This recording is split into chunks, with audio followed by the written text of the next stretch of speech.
beginnings on the cusp. Not too old to adjust. Old dog, new tricks. Remember, I was just a pup. Something dirty in my cup. Clean soul, good karma is a must. Still my shooter in the cut. I was stuck inside a rut. Played the game, made bank, move G. Anything to get a buck. You won't find me in the club. I'm in the lab trying to sharpen up the sword. Swinging blades at these scrubs. Bitches flock like bugs to the light. Getting right. Treat my hoes like these raps. I don't really got a type. Off top, bullshitting. All I needed was a mic. Yeah. Hey, pass the rock, it's all butter. Pack your bags and take flight. Don't worry, it's all covered. Hey, live your life while you can. Our days are all numbered. Rain could cause thunder, but the sun comes after, clearing up the disaster. Isn't it lovely? I ain't looking back and focus on what's in front of me. Everybody day's a number, but I'm still here luckily. I know that God got me, so I'm in good company. Yeah.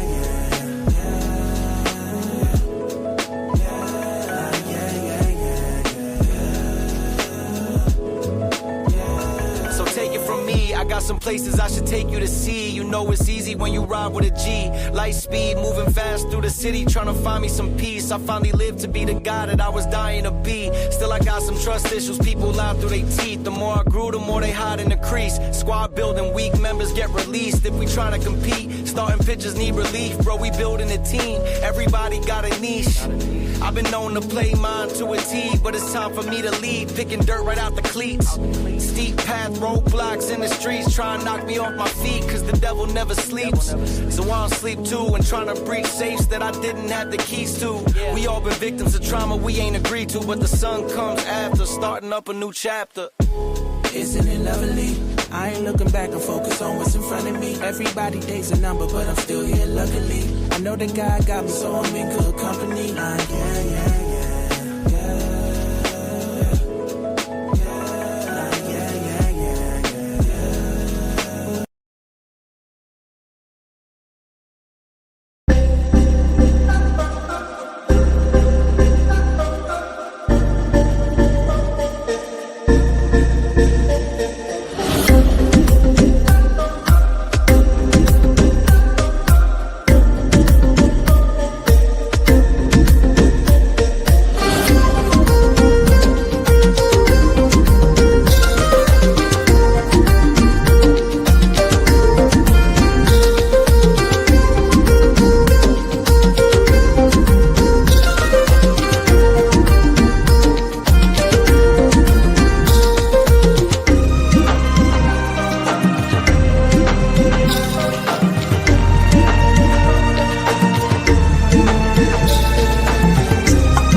Good evening, everyone. Welcome to another edition of The Gray Area here on the Black Man Unfiltered Network, simulcasting on the Sparta HQ Network. I'm Mr. Bennett with my partner, as always.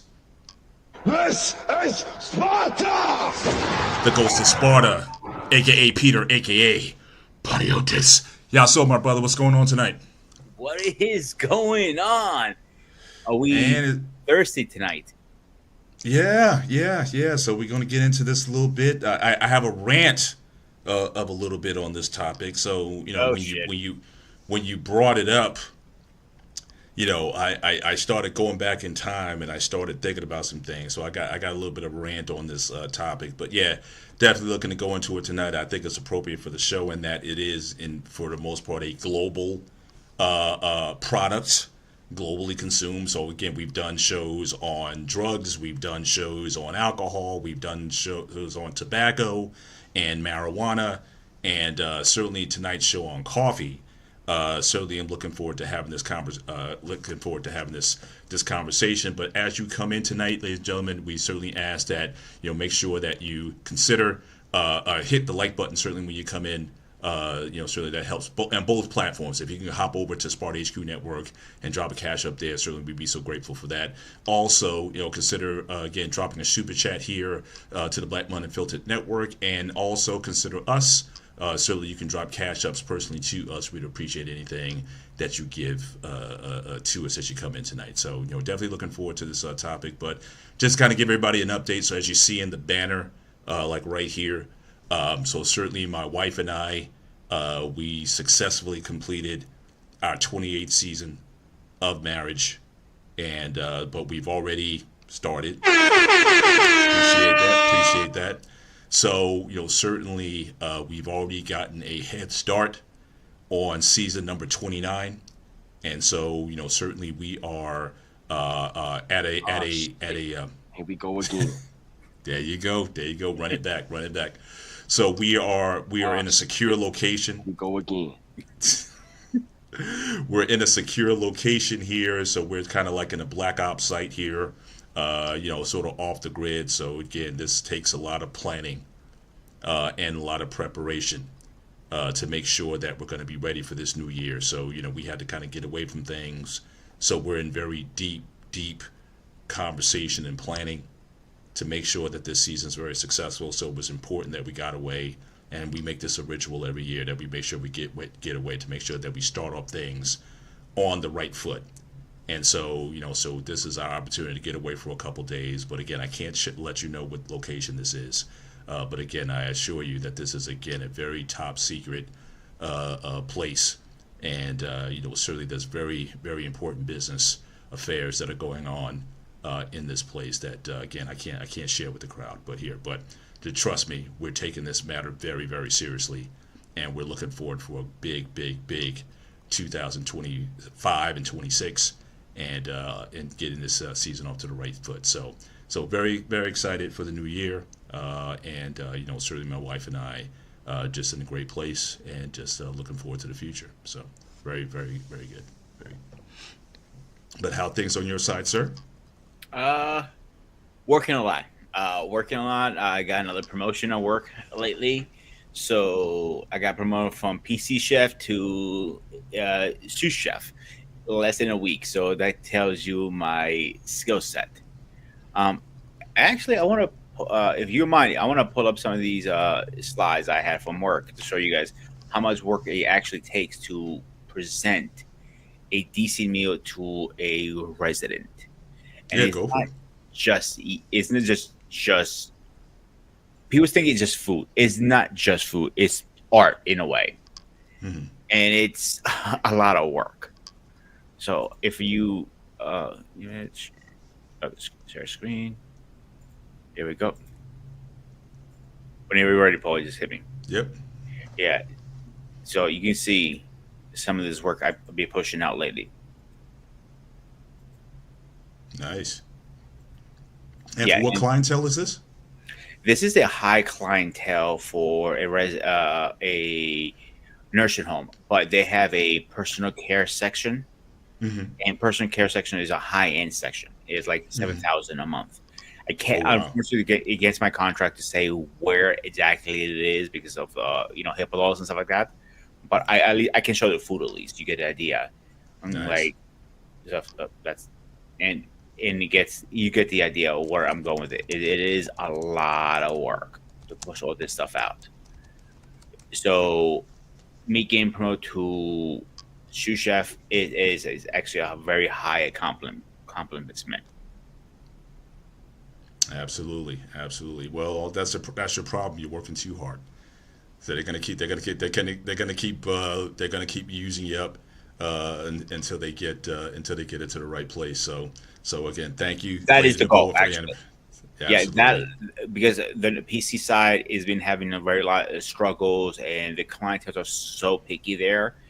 is they needed somebody who can talk to the clientele, get what they want, serve them correctly, and actually present it correctly. And they got 3 wins out of me. I'm like, oh, we got like 3 chefs in one. Like, that means I got 3 pay. Like, no. I'm like, fuck. Yeah, for sure. But what has been helping me get through this long 10-hour, 12-hour, 15-hour shift is one thing that we're gonna be talking about: Java. Oh, I love coffee, man. It's one of my best friends. Yeah, I'm sure. Now, how many cups a day on average do you think you consume? I've actually got a lot better with it because I used to be really bad with it. So give me the extreme where you were and where you are now. What's your average? I was doing like 2 pots a day. 2 pots. Yeah. And a pot, I'm assuming a pot is anywhere 32 ounce, like a 32 ounce pot of coffee? Give or take. Yeah, I would. So 64 ounces of coffee per day, 8 ounces cooked too. So that's like 8 cups of coffee. Yeah. It depends on the size of the mug too. Is back and forth. So so back then my habits was horrible. Smoking like a chimney, not working out, coffee, playing video games, everything I'm not supposed to do, I was doing. So, and I was adding creamer and sugar. That makes it even worse. Yes, coffee it does. Technically is not bad for you. It's what we put in it. And it depends on my mood. Some days I was going to put just regular creamer, sometimes milk, sometimes French vanilla creamer. It really depends. So I converted myself slowly over the years. I went from 2 pots a day to about 5 almost at one point. And then I went from creamer to almond milk. And I cut out sugar because that was sweet almond, unsweetened. Right. But it still had the kick for me I needed. Right. And it was a little healthier for me. Okay. Then working with a coach, Nick, if you remember, he was on my show for a while. He recommended going black. I'm like, oh man, now those are fighting words, man. Those are fucking fighting words. And I did go black. Now I drink two cups a day, black. That's it. Once a week, I might spoil myself and get a Dunkin' or a something. But my coffee is oh man, let me get the name for it because I cannot pronounce if I try. But the overall theme here is basically what you're saying is once you go black, you never go back. Is that what you're saying? Pretty much. Okay. Yeah. Right. Just want to. That's what it sounded like you were saying. Yeah. You were kind of sounding like you were saying that. So I just want to make sure that I had that on record. Certainly what you. Yeah. I drink I'm not sure it's Dominican or Puerto Rican because everybody has their own reason. I haven't really looked into it. Bruschetto. I drink now, espresso. Yeah. If I know that one, yep. That's the brand I personally drink now, and I enjoy it. But sometimes, like a coffee, and we didn't have time to get it when we went to New York. Is a coffee that every Greek knows. It's called frappe. It's not just any kind of coffee. It's just nothing. It's a Greek iced coffee, and let me see if I can get a picture for you guys to understand how important this is. I actually found it right away. I'm gonna share my screen one more time. This coffee is it's a miracle maker. That's how good it is. And this coffee I love with passion. Every time I go to New York, I get it. This right here is a game changer. All right, but that's that coffee though. It looks like it's a vibe. It's a creation. It's almost like a dessert. Looks like a dessert more so than a coffee. They take instant Nescafe. They put it in a shaker and they shake it by hand. You have to make this by hand. You can't make it with a machine. You could blend it with a machine. I've seen it to get frost. Then you add water to get how much you want to it. You add a little creamer or milk, sugar, and call it a day. And the ice cubes. It's iced coffee pretty much. The Greek version of iced coffee.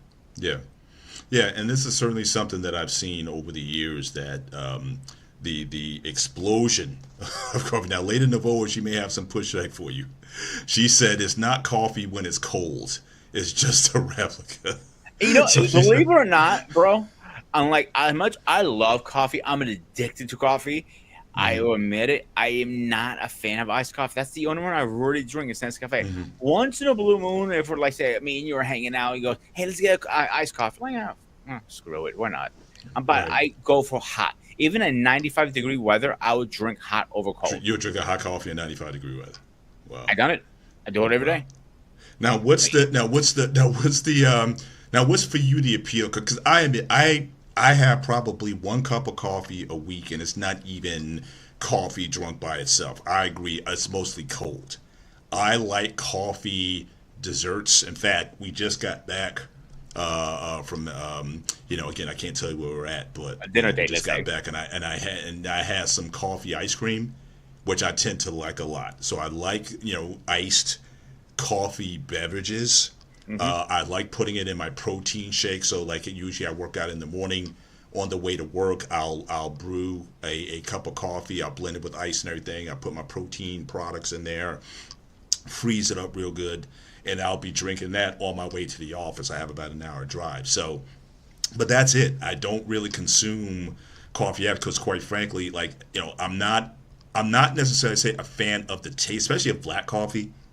Really not a fan of the taste of it so much. I was going to ask you, what is it about coffee that is so appealing? Is it the caffeine in the coffee? Is it the taste of the coffee? What is it for you, or the experience of sipping something hot? What is it for you that makes it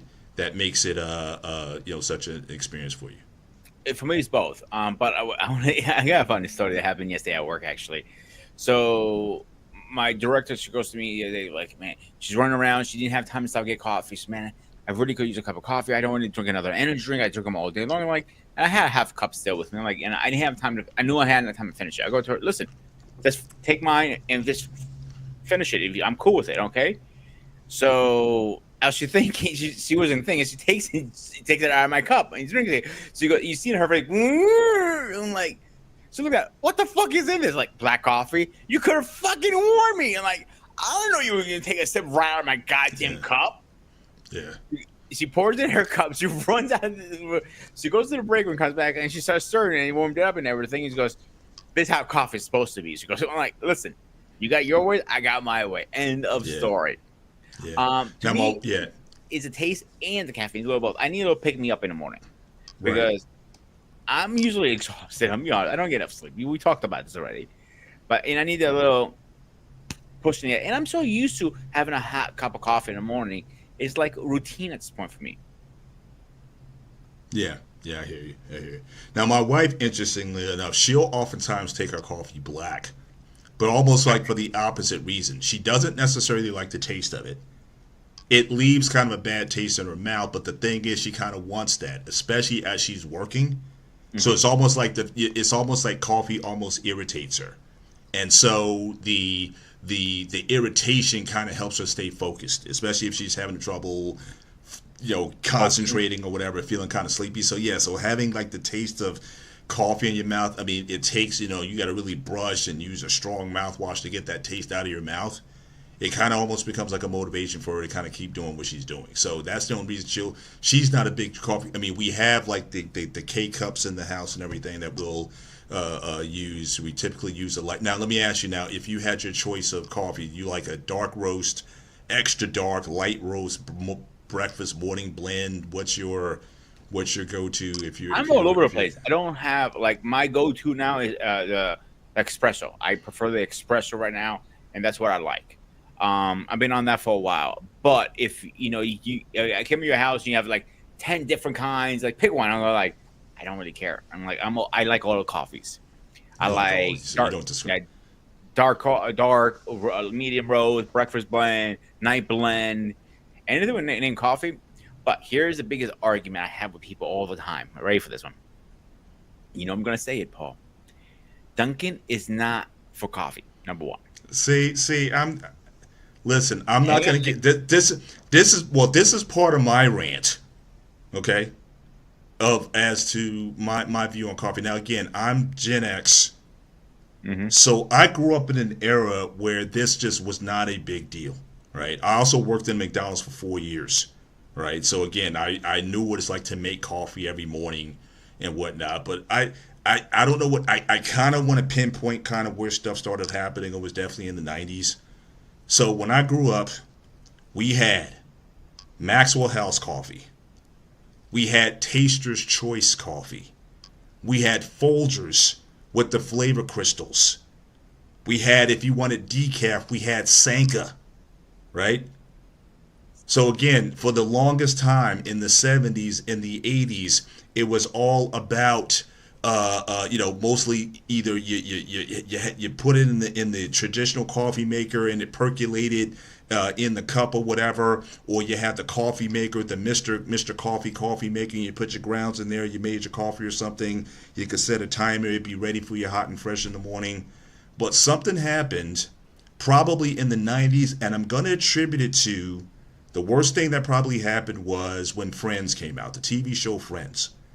Because their hangout place was always at that bougie coffee shop in New York City. And it just so happens that around that same time, you started to see chains like Starbucks started to take off. And then everybody just got real bougie about coffee. Coffee was not supposed to be this sort of exotic beverage. It was just something to kind of get you going, to kind of keep you moving throughout the day. But coffee became bougie. And after that, I almost developed almost a resentment for coffee drinkers, because then you start to have these camps. Starbucks versus the world. So again, Dunkin' Donuts isn't coffee. McDonald's isn't coffee. 7-Eleven isn't coffee. Everybody, and people hate 7-Eleven coffee, but love McDonald's coffee. So the coffee wars, back in my day, everybody got along. Nobody was whatever you drank in the morning, that was it.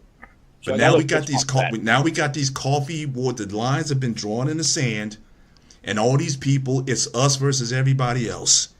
And then that's when you started seeing the explosion of all these blends and roasts. Again, back in the day, you didn't have necessarily a choice of your roast. You just went, you got the ground. If you were hardcore, if you were really up there, you had an espresso maker or something like that, you made that. But, the explosion of coffees in the 90s and in the 2000s, where you have 5,000 different types of coffee, and then how you make the coffees, and then everybody got so in their tizzy about, oh, you get your coffee from there? I'm like, I don't get it. It's coffee. But I'm not a hardcore coffee file like that, where I'm gonna be so anal about where I get my coffee from. But it just caused something, and then coffee became cool. So again, like I said, like with friends, hanging out at Starbucks, you were sophisticated if you hung out at Starbucks, or if you walked into your office holding a Starbucks cup. Oh, he must be very successful. Oh, he or she must be this type of person. And so I'm like, I don't get where it happened there, where coffee became a cultural phenomena, despite the fact it's a beverage that's probably been drinking probably for 1,000 years. But I don't get it. But that seems to be where we're at with the coffee wars and everything else. And everybody just got really into their feelings about, look, back growing up, we had Coke versus Pepsi. That was kind of the only beef that you had, was Coke versus Pepsi. But now, 5,000 brands by all these different people, and it seems like nobody's happy. So I don't get it. Maybe you can add some enlightenment to it. I just don't understand what all the fuss about it. You can give me a $10 cup of coffee or a $1 cup of coffee, and I don't think I'm going to notice the difference that much. But I may be just a coffee phobe or just a neophyte when it comes to this. So maybe I'm not exposed to the finer things of life. I don't know. So a cup of Joe is a cup of Joe to me. So I have a different take to it, because when I grew up in Greece, everybody used to hang out at coffee shops. Not like what you see here. Nothing like it. Like after a long day of work, you call a couple of your buddies. Like, what are you doing? Let's get some. Let's hang out. And you go get a cup of coffee. That is very normal culture in Greece. And you're not seeing couches or anything like that. You see just a regular round table, a couple metal chairs, and that's it. Nothing crazy in this shop. And they usually offer a couple Danishes and a couple different coffee: American coffee, Greek coffee, Greek frappe, and maybe 2-3 other ones. Now, with the coffee wars, what I was going to say is the reason I say Dunkin's not real coffee because people, and there's proven studies out there, Dunkin' Coffee doesn't have as much caffeine as Wawa's or 7-Eleven. I don't have a problem anywhere else. I still drink Dunkin' even myself once in a while. You know what I'm saying? So I'm not saying I hate that coffee. No, I'm just being facto. Like, if you want good caffeine coffee, there are other places out there that offer better coffee. Like Wawa. I go Wawa pretty often. They have pretty decent coffee there. 7-Eleven is good coffee. So you're saying coffee isn't coffee if it doesn't have a high caffeine content? No, I'm not saying high, strong. Let me rephrase that the way I said it. If you have a coffee there's something as too much caffeine in the coffee. It makes it taste a little potent versus a coffee that is lighter. You can't order coffee with light caffeine. It's not possible. But Dunkin' is known to water down the caffeine. It's more water than anything. You're buying for the flavor. What's so funny? No, I'm just saying. So again, you're still pointing to the potency of the coffee versus, again, taste or smell or aroma or anything else. It's basically if it doesn't have if it's not strong enough in terms of the caffeine, then it's not necessarily a good coffee. So how do you feel about decaffeinated coffee then? Is that so in your mind, is decaffeinated coffee to you? The first time I had it, I had doubts because I was visiting CQ actually, and he likes having decaf once in a while. And that day I was hanging out with him, he ran out of regular coffee. He goes like, "Do you mind if I pour decaf?" I'm like, I don't know about this. He goes, you will know the difference. And he was right. You cannot tell the difference. Decaf does have caffeine in it. It's just a lower amount. Now, regular coffee, let's say 100 milligrams, argument's sakes. Decaf will probably have more like 50 to 40. You know what I'm saying? Mm-hmm. So I'll have a cup of coffee. If you that's all you have at the house, I'll have it. I don't have a problem with it. Mm-hmm. I have one bit. But let me ask you this: if you just had the caffeine, because back in the day they also have you can take caffeine tablets, right? I mean, they got ways you can separate it from the beverage itself. Now, again, I don't know how healthy that is in and of itself, but I know also with coffee, there's other factors you have to think about. You have to think about what it does to your teeth. It definitely stains your teeth overall. So certainly. It seems like for you, in order to get you functioning, in order you to do for what you do, even the Mountain Dew that you're drinking now has a certain amount of caffeine in it. Absolutely. So really that seems to be driving you. But if you can Absolutely. add on the taste that comes with it, certainly that would be a benefit to you. Correct? I put it this way: pre-workouts. I don't know if you take one, but I usually take one before I go to the gym. Mm-hmm. At the evening. Because I need a little kick in the boost. I take one called Kill It from 5% Nutrition. Ever heard of it? Mm-hmm. I haven't heard it, but I've used pre-workout boosters, so I know what they do. And I know most of them use caffeine because one of the things that caffeine does is that it opens up your blood vessels. All right. So basically anything that's going through the blood vessel is going to shoot there faster. So if you combine caffeine with like a nitric oxide booster, it's going to give you additional performance as you work out.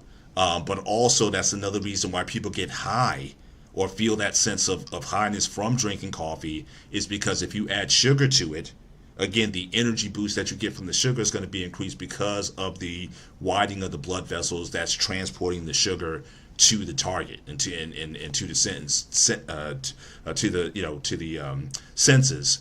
And that's another reason why a lot of people feel that withdrawal when you don't have coffee for a while, because it's not the coffee that you're missing, or it's not even the caffeine that you're missing. It's a sugar withdrawal that you're getting from not consuming the beverage, because the caffeine is like it's speeding up the gateway by which whatever you're putting in there is getting there. So whether it be B12, like what's in a typical energy drink, or like you said, the nitric oxide boosters for pre-workout, it's going to give you that effect.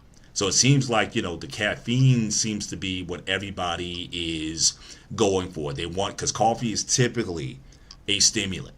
It's typically meant to kind of get you going throughout your day, or help you focus, or help you, stay on top of things. So it's just interesting that just all the shows that we've had, talking about different things that we consume. It's like it's almost to the point we need a drug for everything. So we need something to bring us up.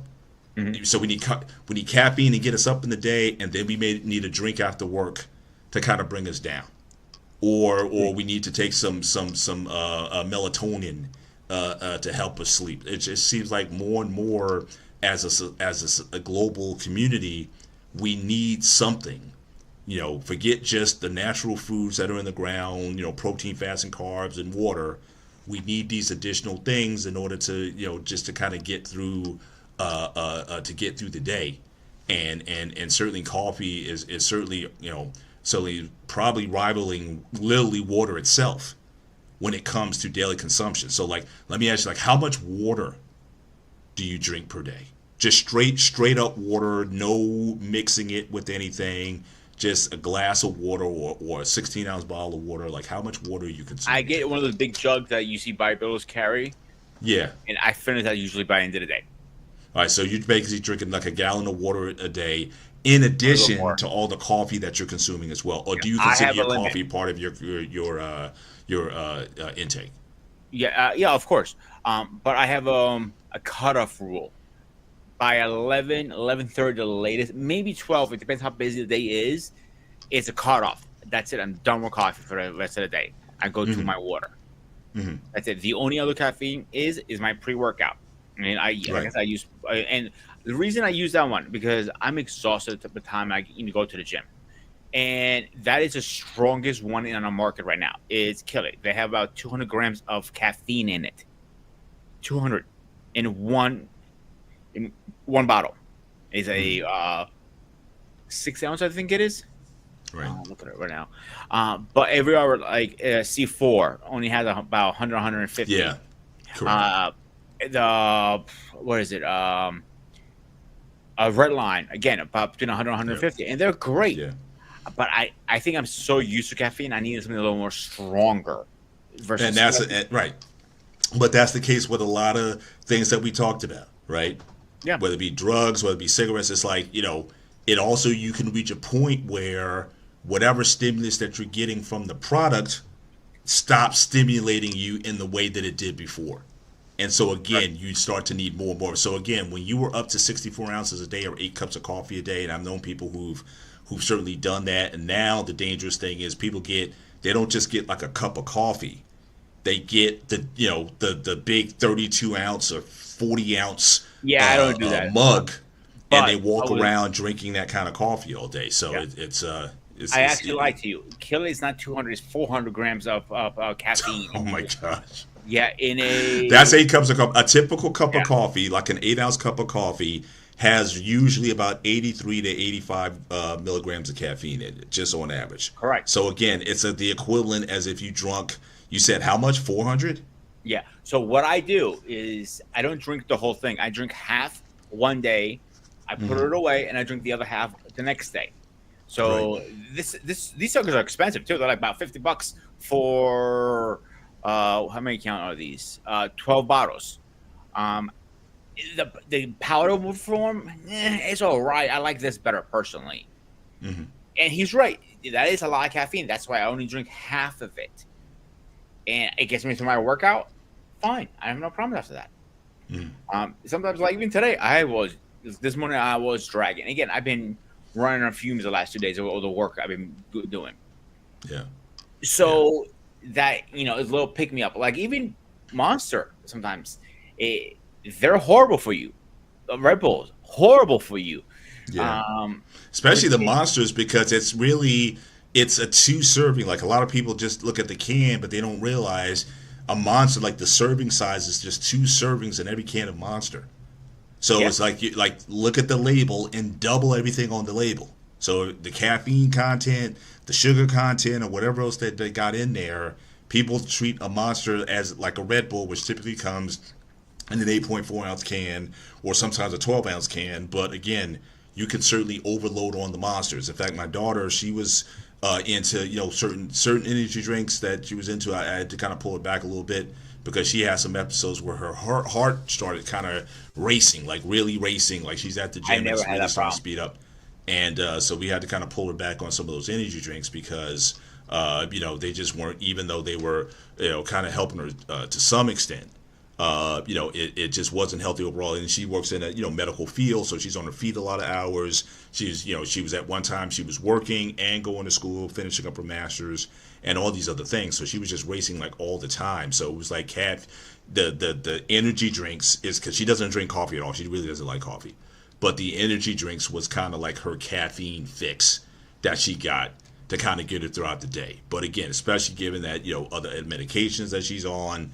It was like kind of too much. So she had to kind of pull back and take some safer formulations that didn't have as much caffeine or sugars or what have you in it, so she can kind of get through the day. So I know people that in my field and some other fields, a mechanic field, for example, they stop at a gas station or a Wawa or 7-Eleven.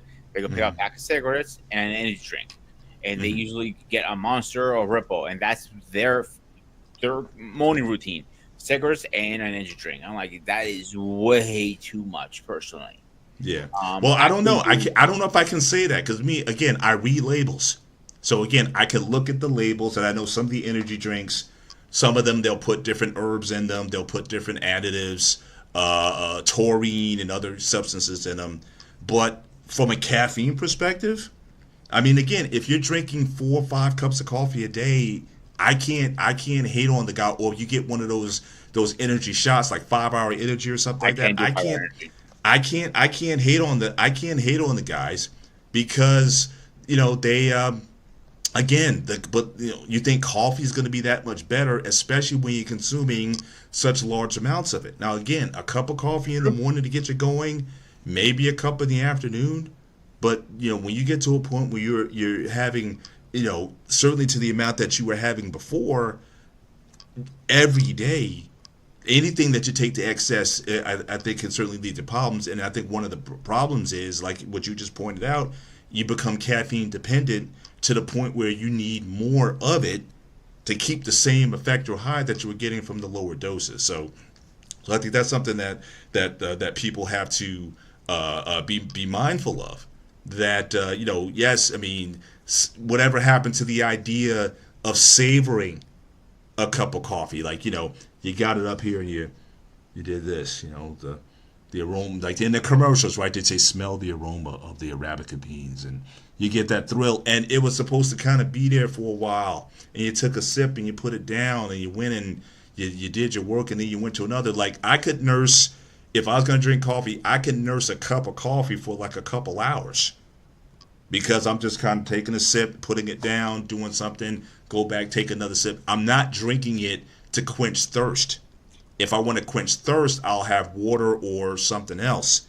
But to savor a cup of coffee is something that a lot of people don't do anymore.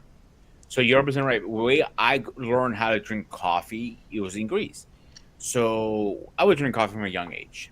Actually, fun fact, not sure how true this is, but back in the day, when I was younger, I was anemic, and I still am a little bit. So my mom's my doctor, when I was a kid, recommended let him have a little coffee in the morning. It would help him, So I got used to at a very young age drinking coffee, but I always learned, going to coffee shops and hanging out. We were taking our time to take a little sip, a little sip here, smell it, like the way you just explained. That's how I drink my coffee. Mm-hmm. I don't go gluk gluk gluk gluk gluk. Next cup. No, I can sit a coffee for 5-6 hours very easily. My second one cup of coffee. Yeah. Like so how were you getting through 8 cups of coffee then back in the day? What were you doing? You can't be savoring 8 cups of coffee. What's that? I wasn't drinking water. That's all I was drinking. So you weren't savoring it. You were kind of chugging it down as a substitute for water. Yeah. Yeah, back then. I'm talking about now. Now, my second, my first cup, I usually, as I'm getting ready, I drink it. I work out legs by the time I came back and do everything, and I'm usually done with it. First cup. Mm-hmm. That probably takes me about 2 hours to drink that one. The second one, I'm driving, I sip on it through workday. So I leave the house around 8-ish usually. So between 8 to 12, the very latest, like I said, that's how long I keep that cup. Right. So But that's yeah, normal. Yeah, that's kind of I think how it should be with coffee. But certainly caffeine addiction is certainly something that can impact a lot of people, and so we need to be mindful of it. But I wanted to kind of give, as I always do, I kind of like to do research some of these things because again, I'm not a huge coffee drinker and didn't really know that much about the coffee business or what's involved with it. So I kind of put, as I always do, so I put some slides together regarding coffee consumption globally. And like I said, this is a global product.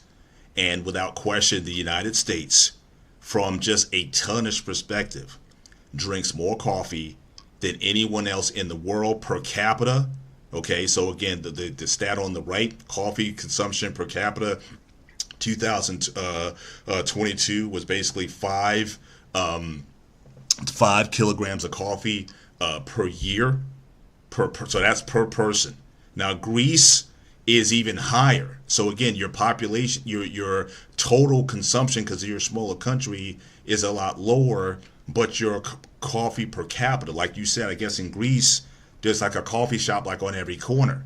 It is so literally. So as far as the consumption of coffee in Greece is much higher relative to the population than it is to the United States, even though the United States by far consumes the most coffee in the world, followed by Germany, the Philippines, Japan, and Brazil, where a lot of the coffee is manufactured. So this is coming from World Population Review. This is from 2025. Here, what I've also found interesting is that, especially in Africa, where a lot of coffee is grown, coffee is not a major consumable in most African countries, in part because of what I was reading earlier, is that it's generally expensive. Now, again, you go to Starbucks where you pay $6, $7, $8 for a cup of coffee. Even in Africa, if it's $2 a day, I'm reading a stat here, 85% of Africans make $5 a day. So it doesn't make sense that you're going to spend $2 to get a cup of coffee that's taking up nearly half your income on a daily basis. So for most Africans, it's too expensive to be consumed. But at the same time, it's really not part of the culture. So if you look at this stat here, all these countries within Africa, Kenya, Ghana, Sierra Leone, Nigeria, Niger, Zambia, Zimbabwe, Tanzania, not a big demand or consumption of coffee in those countries. And for a lot of those countries, they also prefer tea over coffee. Interestingly, but in here, I took a stat because I was surprised how low it was. In fact, I reached out to David to kind of get his view on that. Why is it that Nigerians really don't drink coffee? But this is what I was talking about. Just for context, 85% of Africans live on $5.50 a day. According to the World Bank, on average, a cup of coffee costs as much as $2 in a cafe. This enables coffee consumption in cafes for less than 15% of the population. That's not a whole lot. So in Africa, it's not a big place for coffee. And it's interesting because so much wealth is in Africa from its minerals and its all the things that come out of Africa. But the people themselves are still in such a state of poverty that they can't even enjoy a daily cup of coffee like a lot of Americans, or certainly those in developed nations, are prone to do. Now, conversely, here the countries where it's the consumption is very high, despite the total tonnage in terms of the percentage of the population that drinks coffee. So again, conversely, the Central African Republic. Again, it's like a significant portion of the population, even though it's small, drinks a lot of coffee. Belize drinks a lot of coffee. A lot of these countries, certainly their consumption is way higher than it is in the United States. But again, just the total amount that they consume overall as a nation, it doesn't rival that of the United States or some of these other developed nations. Here, countries that are most addicted to coffee. So here you have Netherlands. So again, a lot of the Norwegian countries. Now again, maybe it's because these are cold countries, and because it's a cold country, maybe you need more hotter beverages than anyone else. But if you see here, the darker areas, again, the annual consumption in kilograms per capita. So these are individuals in these countries. How many kilograms of coffee are they buying and they're consuming? You see in a lot of the Scandinavian countries, you see a very high percentage of those people who are consuming that. And again, you go down to like Greece area, there's a lot of consumption there. United States overall isn't consuming to the rate of which these people are, but no question that United States is certainly one of the biggest purchasers and consumers, and especially here, because in some of these countries, you may not have the variety. Like I said, all those instant coffees that I talked about, Taster's Choice, Folgers, Sanka, Maxwell House, all those different instant coffees. Then you have your beans, from all these people, and even Costco has its own proprietary beans. Yeah. Everybody has their own bean brands that they market, and then they also sell other ones. So again, how do you even choose? America is the land of choices, and so you can have 1,000 different varieties of coffee, not just the coffee brands, but then you also have the roastings, whether you want your light roast, medium roast, dark roast, whether you want flavored coffees now. So again, this was something that, again, growing up, hazelnut. I only remember, I think it was International Coffees was the only coffee that I remember growing up that gave you choices in terms of flavoring. So again, it came in this little white and red tin container, and you would take a spoon, but that one they would have hazelnut and whatnot. But now everybody, even the store-bought brands, have all of these different flavored coffees and varieties. And then once you start getting into the fraps and all of the different desserts, quite frankly, that you can make with the product, it's no wonder that United States is the leading consumer of coffee beans. But as far as people who drink it on the daily, without question, those in Europe certainly lead the way in that even Canadians drink more coffee than we do. Again, is it due to the climates that facilitates this? I mean, Brazil's kind of up there, but it kind of makes sense because they make like 60% of the world's coffee. So it makes sense that those guys are up there. But yeah, it is a major beverage, certainly in these countries. And I don't necessarily, when I say addicted, again, you cannot necessarily get addicted to coffee. What you can get addicted to is caffeine. And again, so oftentimes you have to drink more coffee in order to get the caffeine. That's why I asked earlier, have you ever had like caffeine tablets, for example? Because I knew some people sell that product for that very reason.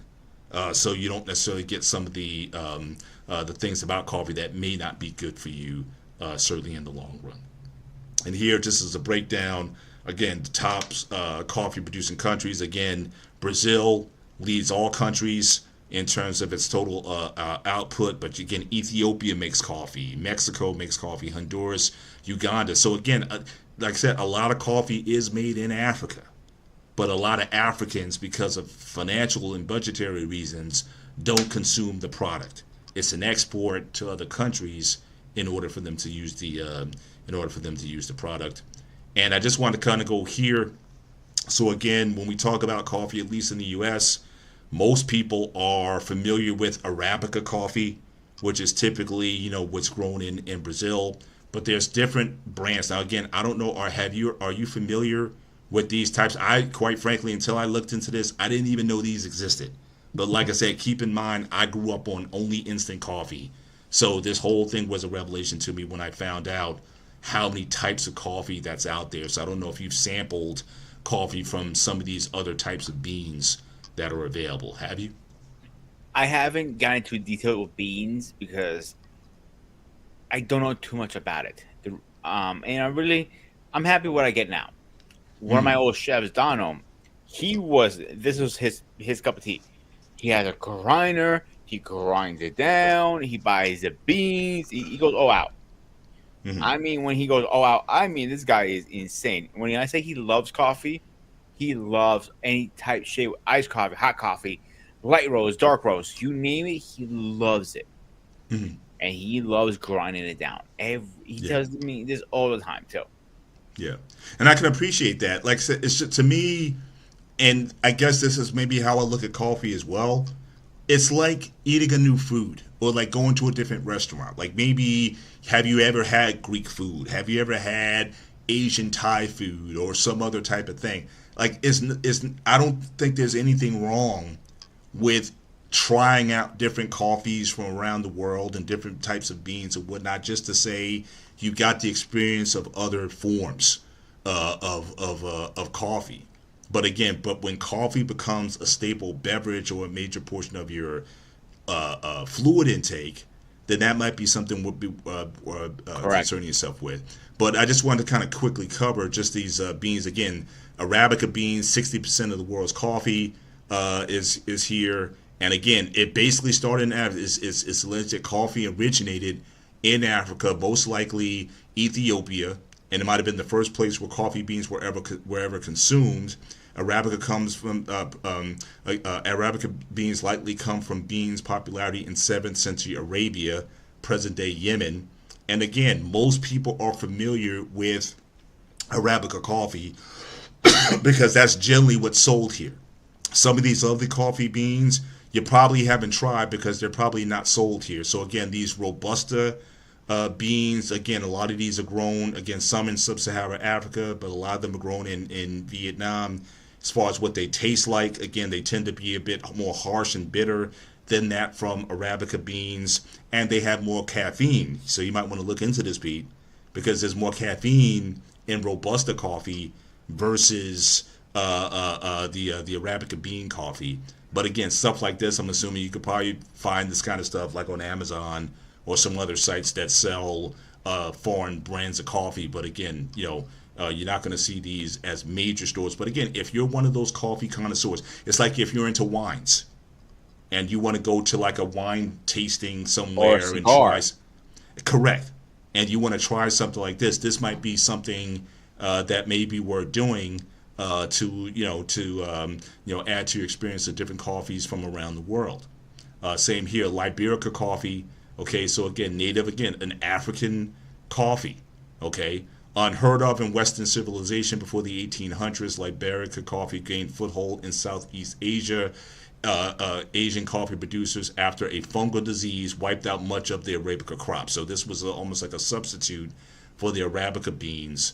Again, amongst enthusiasts, Liberica coffee has a controversial and polarizing reputation for its wild inconsistency. Those who tried this rare variety of coffee either love it or hate it. Some coffee drinkers adore the unusual nutty, woody flavor and the sneaky bite of the finish. Others compare it to the flavor of burnt garbage. So again, there's no so it doesn't seem to be, there's no neutral position here on it. But again, when there's when the fungus wiped out the fields for this coffee, they had to replace it with something else. So this was something that I guess gained a foothold. And then this last one, this Excelsior. Yeah, go ahead. Also, we can forget, people think about coffee, they think only drinking it.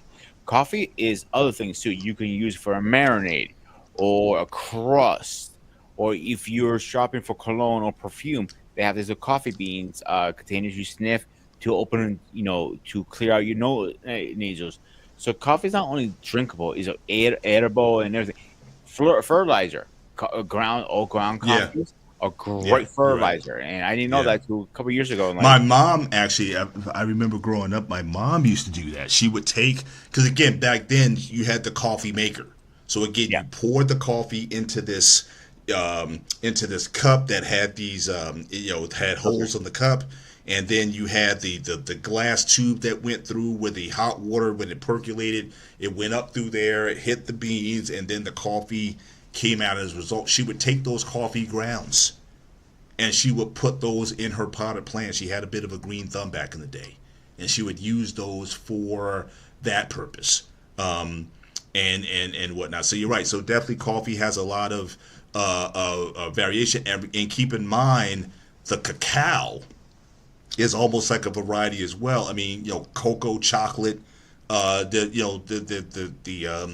products are similar. The plants are very similar to that. So again, for those who are chocolate lovers out there, there's an associate. I think Eric even mentioned earlier, having like chocolate chip cookies with a cup of coffee. They're kind of coming from similar product in order to make chocolate with. So in terms of flavor, so this one here, this Excelsa bean, pretty unique. They combine light roast traits like a tart notes and fruity notes, which with flavors that are reminiscent of dark roast.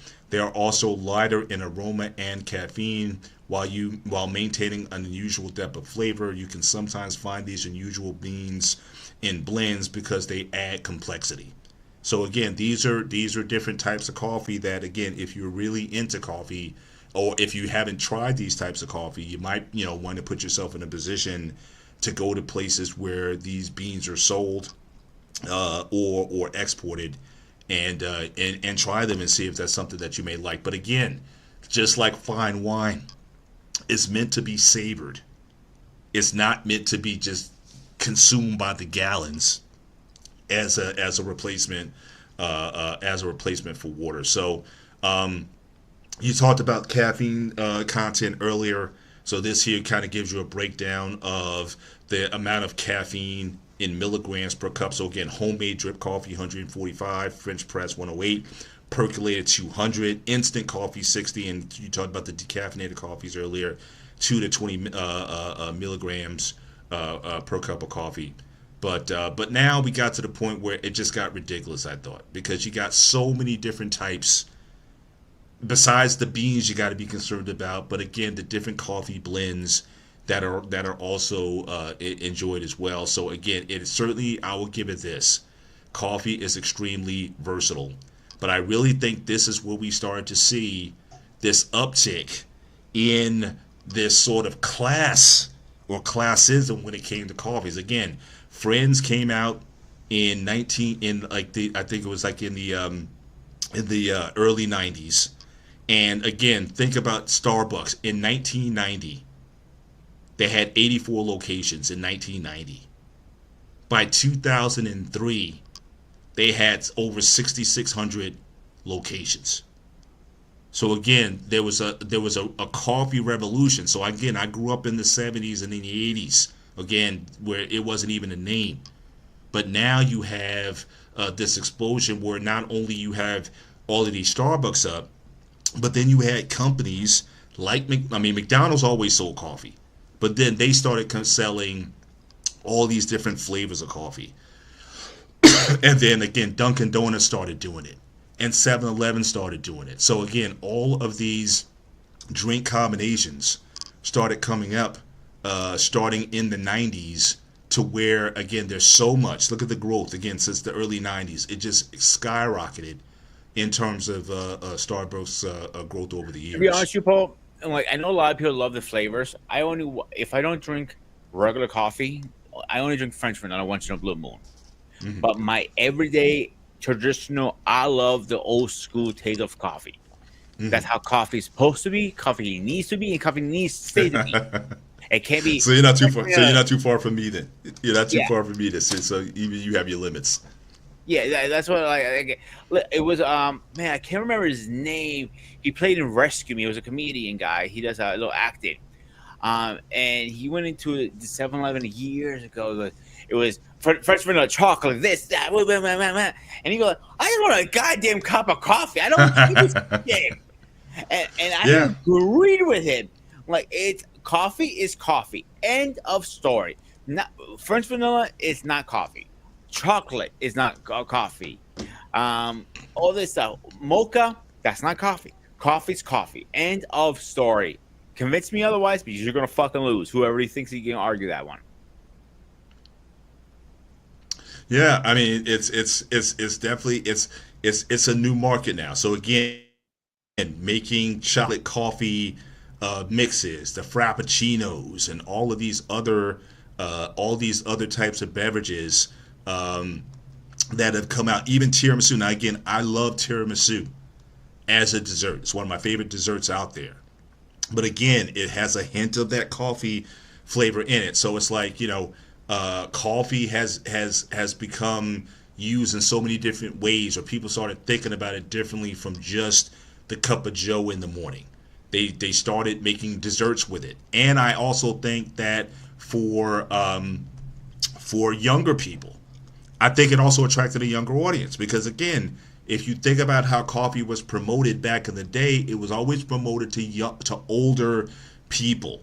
So the folks in their 30s and 40s who own homes, you got up in the morning, you read the newspaper before you got to work, or you were one of those guys working in your hard hat, going to work on the job, or at the construction site, and you had a cup of coffee. But again, it was always targeted to older people. But I think at some point, and again, I don't know if Starbucks started first or whatnot, but again, that's why I think of Friends. Friends, you had that sort of millennial kind of generation, people in their mid-20s. Again, so I think they started coming up with different products to satisfy that younger audience, to the point now where teenagers, it's no thing for them. I remember going to the mall even with my kids as early as in like their early teens. If we're at the mall, can we go to Starbucks and let me get a double frap pumpkin spice latte with whatever, and just the way they do it there, and you hear the sound of the machine with the foam and the whipped cream and everything, and these creations that they would make.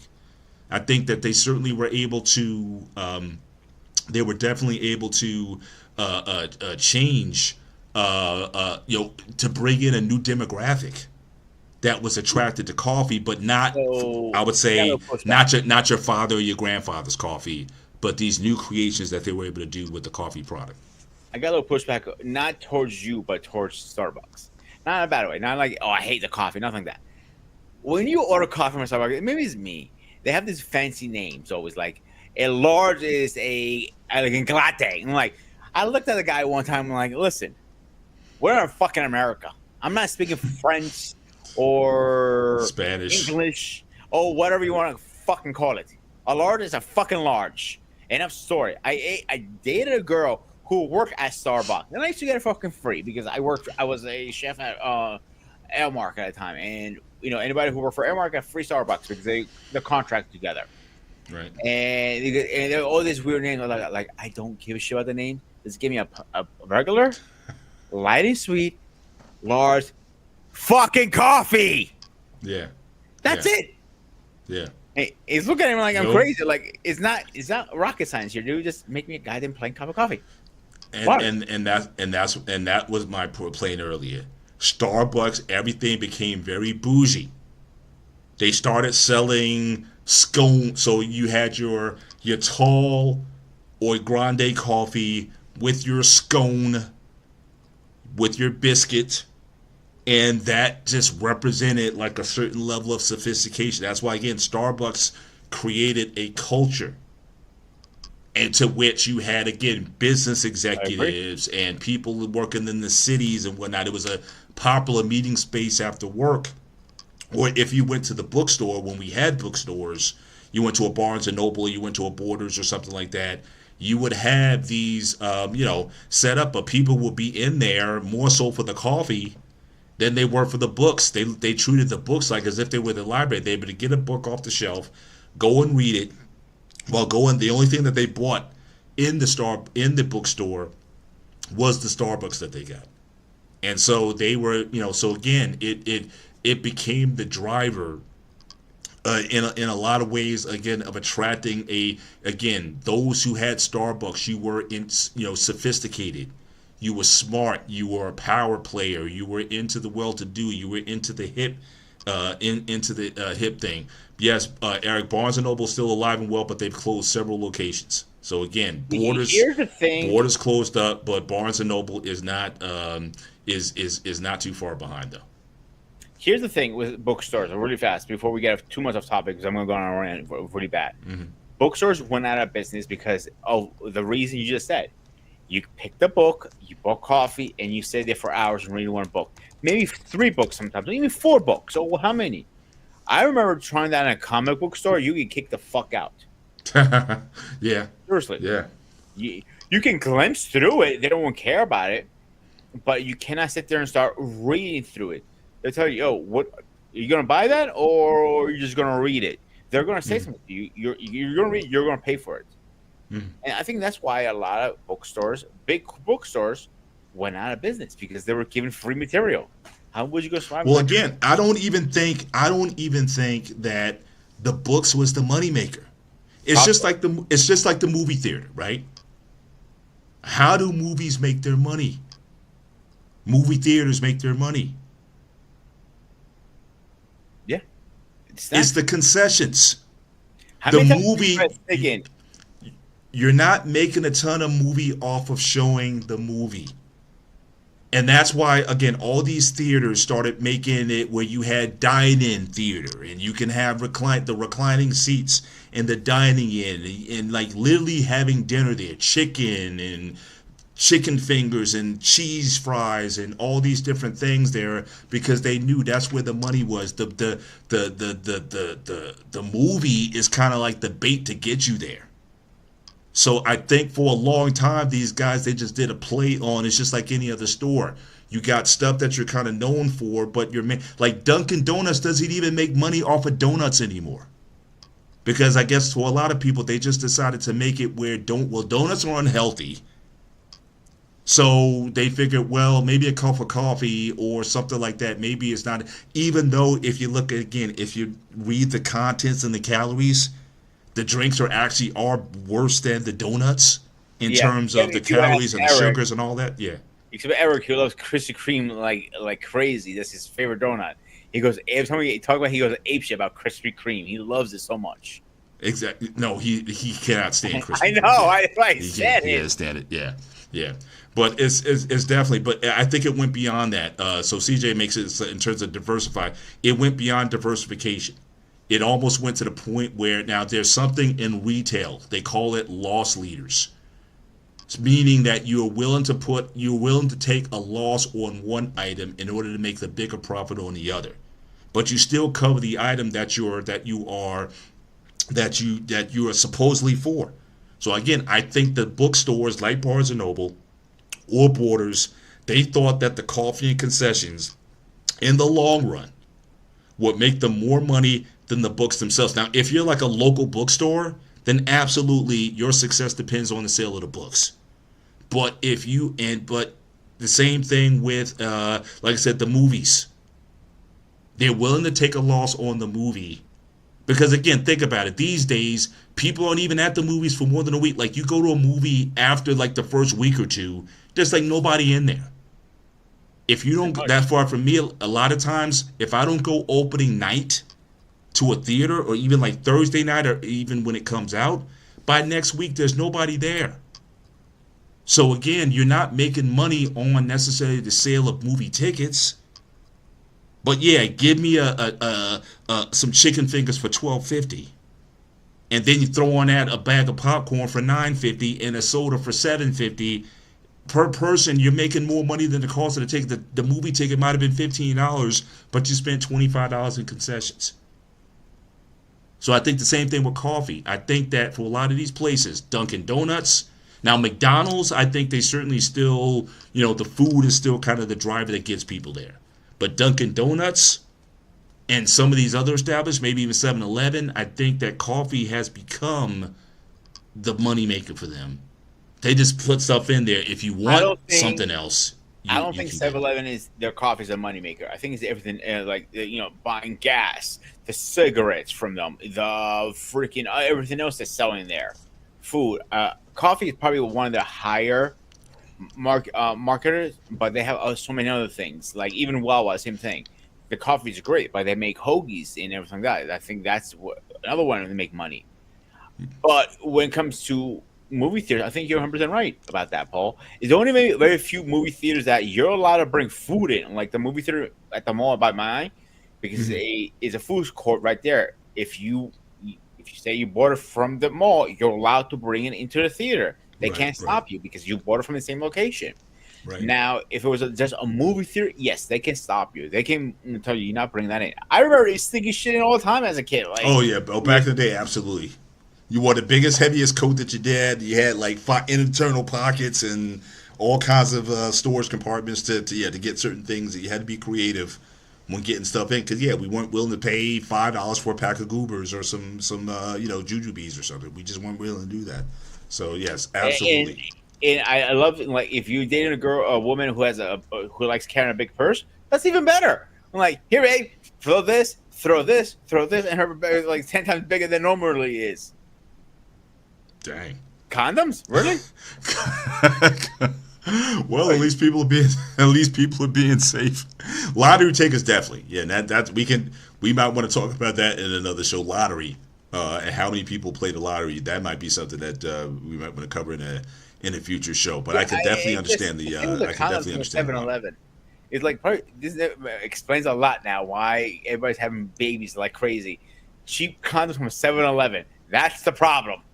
Mm-hmm. Yeah, absolutely.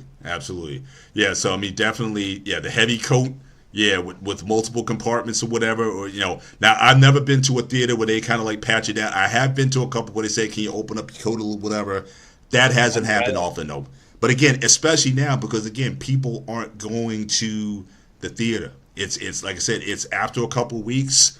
It's like 20% attendance in there. I mean, people say, "Oh, I'll wait for it to come out on Amazon Video or Netflix or something like that." So again, if you don't hit that first week, it's basically. I'll be honest, with you, Paul. It's basically over. Like, I'm surprised movie theaters are still running. Yeah.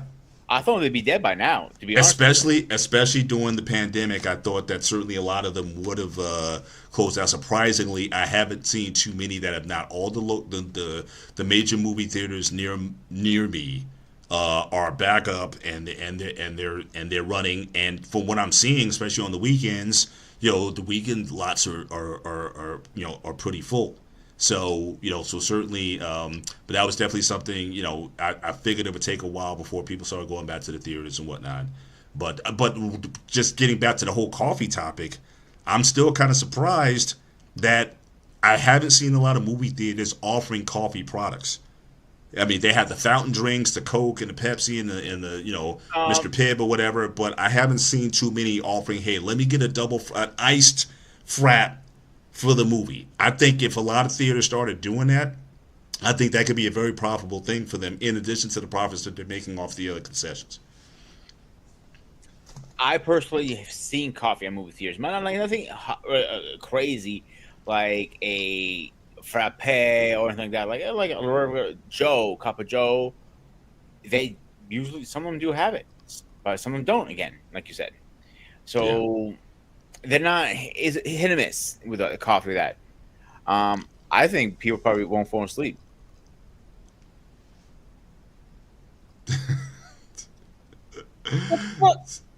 So he's Well, first of all, your Krispy Kreme comment. I don't think landed too well with it, but that's okay. That's okay though. You sleep on it.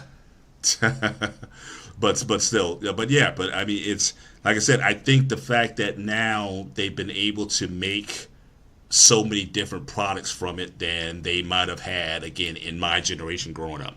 Like I said, the height of what you call aristocratic coffee drinking was espresso. Espresso was for older people, wealthy people, people who they wore their Aspen with the and they drunk their espresso cup with their pinky up or whatnot. It was like a high class sort of thing. I thought it was tea. Tea also, but I'm just saying coffee. I mean, especially your little cup of espresso or whatever, that was always associated with an older, more mature, more sophisticated crowd. But now they've come up with so many of these products that are targeted towards younger people. And again, back in the day, now you talked about when you were younger, that doctors recommended that maybe your mom give you some coffee. Again, coffee wasn't associated with young people. But you're talking about 12-year-olds and even younger 10-year-olds talking about, "I want a Frappuccino." Bro, the first time I heard a kid say, I need a cup of coffee, I was teaching a class, and I was just got done teaching, and her brother just got done, and she was going to go next, and she's like, yawns. She goes, "Oh man, I need a cup of coffee," and her smart ass father goes to her, you want a cigarette as your added too? And the kid's only 12. This is before the fad of coffee went crazy. And I couldn't help but laugh my ass off. I'm like, well, knowing Royd, yeah, that is typical Royd. I'm like saying, oh yeah, a cup of coffee. Like, you want a cigarette too as you're at it? What the fuck? I'm like, growing up too fast. Yeah. But it was almost like, when you gave a kid a sip of beer, you know what I mean? It was like, it was just one of those things that, some people, like we talked about in the last show, some people consume alcohol at an early age as part of the culture to get you used to it so you wouldn't overindulge in it. But again, I do worry about not only, again, coffee, I think certainly there's some antioxidants in it. But again, once you're making these high-end sugary products that have hundreds of calories, dozens of grams of sugar, and whatever additives that they're putting in to make it taste good, I do worry about a generation, especially when you talk about obesity, problems that people have or whatnot, that again, it's taken to such an extreme that dude, I remember in high school they had vending machines with sodas. I don't know if they have them now, but that's how it was back in the day. And there was no on your lunch break. You just walk out to the vending machine, put your money in, take it, and get your soda. But the thing is, you were getting one soda. So again, at one soda with lunch, again, a can of soda, a can of Coca-Cola has about as much caffeine in it as a cup of coffee. That is true. But again, were you drinking Now again, I know very few people who drank like 4 or 5 cans of Coke a day.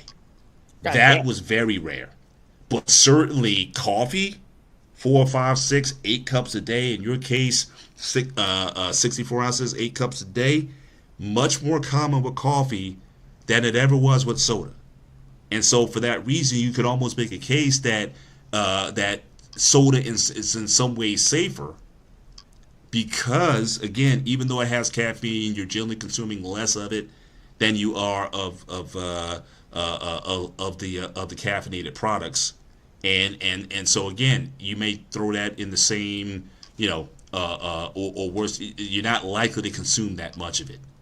But again, people sometimes they drink soda like it's water, and that's not good either. I mean, I may have one, like tonight I had a Sprite with dinner, a Sprite Zero, because I don't drink the sugar stuff anymore. I only do the zero products or whatever. But I can't even stand the taste of regular Coke or regular Sprite or anything. It's just too. It's like almost like it's just too. It's too heavy. So I'm so used to it now that I stay with the lifestyle. And my wife is the same way. Like very rarely we'll go out and we'll have it just order regular Coke. I'll look for a diet or if they have like a Coke Zero, I may order that. If I want something different, just ice. Or if I can't have that, I say just give me some ice water with some lemon. And that's typically what we have with our meals most of the time. I don't drink soda that much, but when I do, I just go with one regular one personally, because I think I've been burned out with diet stuff because my dad, that's all he drank when I was growing up. In the house, we always had Diet Coke or Diet Pepsi, one or the other. Right, that's all he drank. That's when it was sweetened with I think it's saccharin. I think it was I think that's still saccharin based. It's not even like stevia or Splenda based or anything like that. So they're using some of the older stuff. Recently I tried the Zero products, and they're not that bad actually. I realized. I can. At the time, I could barely tell the difference between them. But like I said, the only time I really could tell a difference is when I started if I tried to drink the original stuff. Then that was almost like I couldn't go back to the other stuff, and that wasn't even. They weren't even using real sugar. I think in recent years they started to bring back natural sugar because again they went to high fructose corn syrup in everything. And again, I got my issues with high fructose corn syrup generally in terms of just how it works in the body and how it bypasses normal digestion and whatnot, and it just goes straight into the fat stores.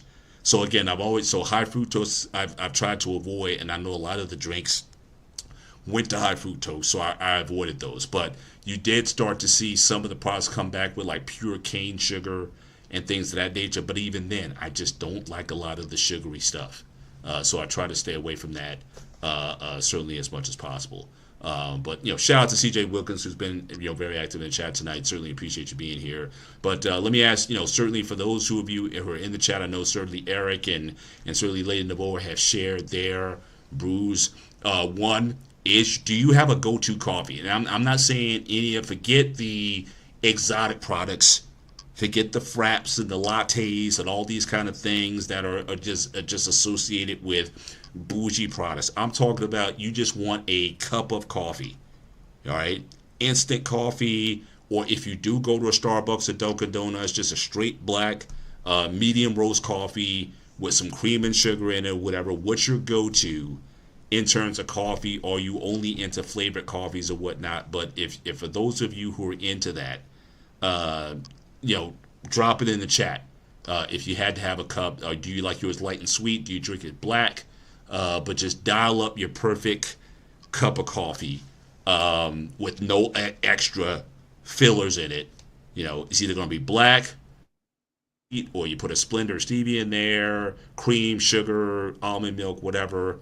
What are you ordering? I just want to kind of get an idea from everybody in terms of what they're drinking. And for those who shared earlier, certainly would appreciate that if you sold it again. So again, just coffee, just like the comedian was saying. I think even Dwayne White, I think I was listening to one of his, and I think he made a similar comparison. It's like you go into these places and look, I just want a large coffee. And then they're giving you so many different, they just give you so many different options and whatnot. And just people just like, I just want some. See, you can't do that lazy. See, yeah, no latte. So Lady Moore said just a hazelnut latte.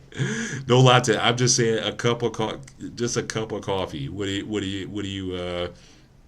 you drinking? But she does say just creamer. She doesn't eat too much sugar in it. But certainly, Marinette, there's a new soda on the market that is a probiotic with 5 grams of sugar called Poppy. Interesting. I might have to look and take a look into that. Poppy? Seriously, the name is called Poppy. I don't think it's the poppy like the poppy seed, but no. What I'm hearing when I hear Poppy, I'm thinking about like a Latino woman calling her boyfriend Poppy, and like that's where it goes through my mind. Like you go up to like, hey, I'm hanging out with, hey Paul, you want to try Poppy? And you're gonna look at me like, what the fuck? I remember this one energy drink called Balls, not BAL. It's spelled BOWL. Mm-hmm. And I remember drinking it one time, and my friend goes, "What are you drinking?" "I'm drinking Balls." And I'm like, "What?" I'm like, "Yeah, I'm drinking Balls, dude." And like, he looked like a half 5 head. It was awesome. But I do understand how people are looking at it like, yeah, don't say that loud, dude. Yeah, right. Yeah. Shout out to CJ. Said my grandfather was actually the first black warehouse walker from Maxwell House in 1963. That is the only thing me and my family were allowed to drink. Absolutely, you got to support that's right. You work for the company, you got to support the brand. Absolutely, it's like if you worked at AT&T or whatever, you better not have MCI or Sprint if you want to stay in this household. So shout out to your grandfather for certainly making Maxwell House coffee the coffee of the family and for generations going forward. Shout out to him.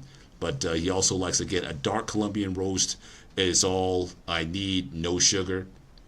And then Eric comes in again, coffee with a shot. See again, now see Eric again, he's a coffee connoisseur. He likes to put little extras in his stuff, but a little little Kahlua in his coffee certainly makes it for him. But again, what I do like about this here is that again he makes something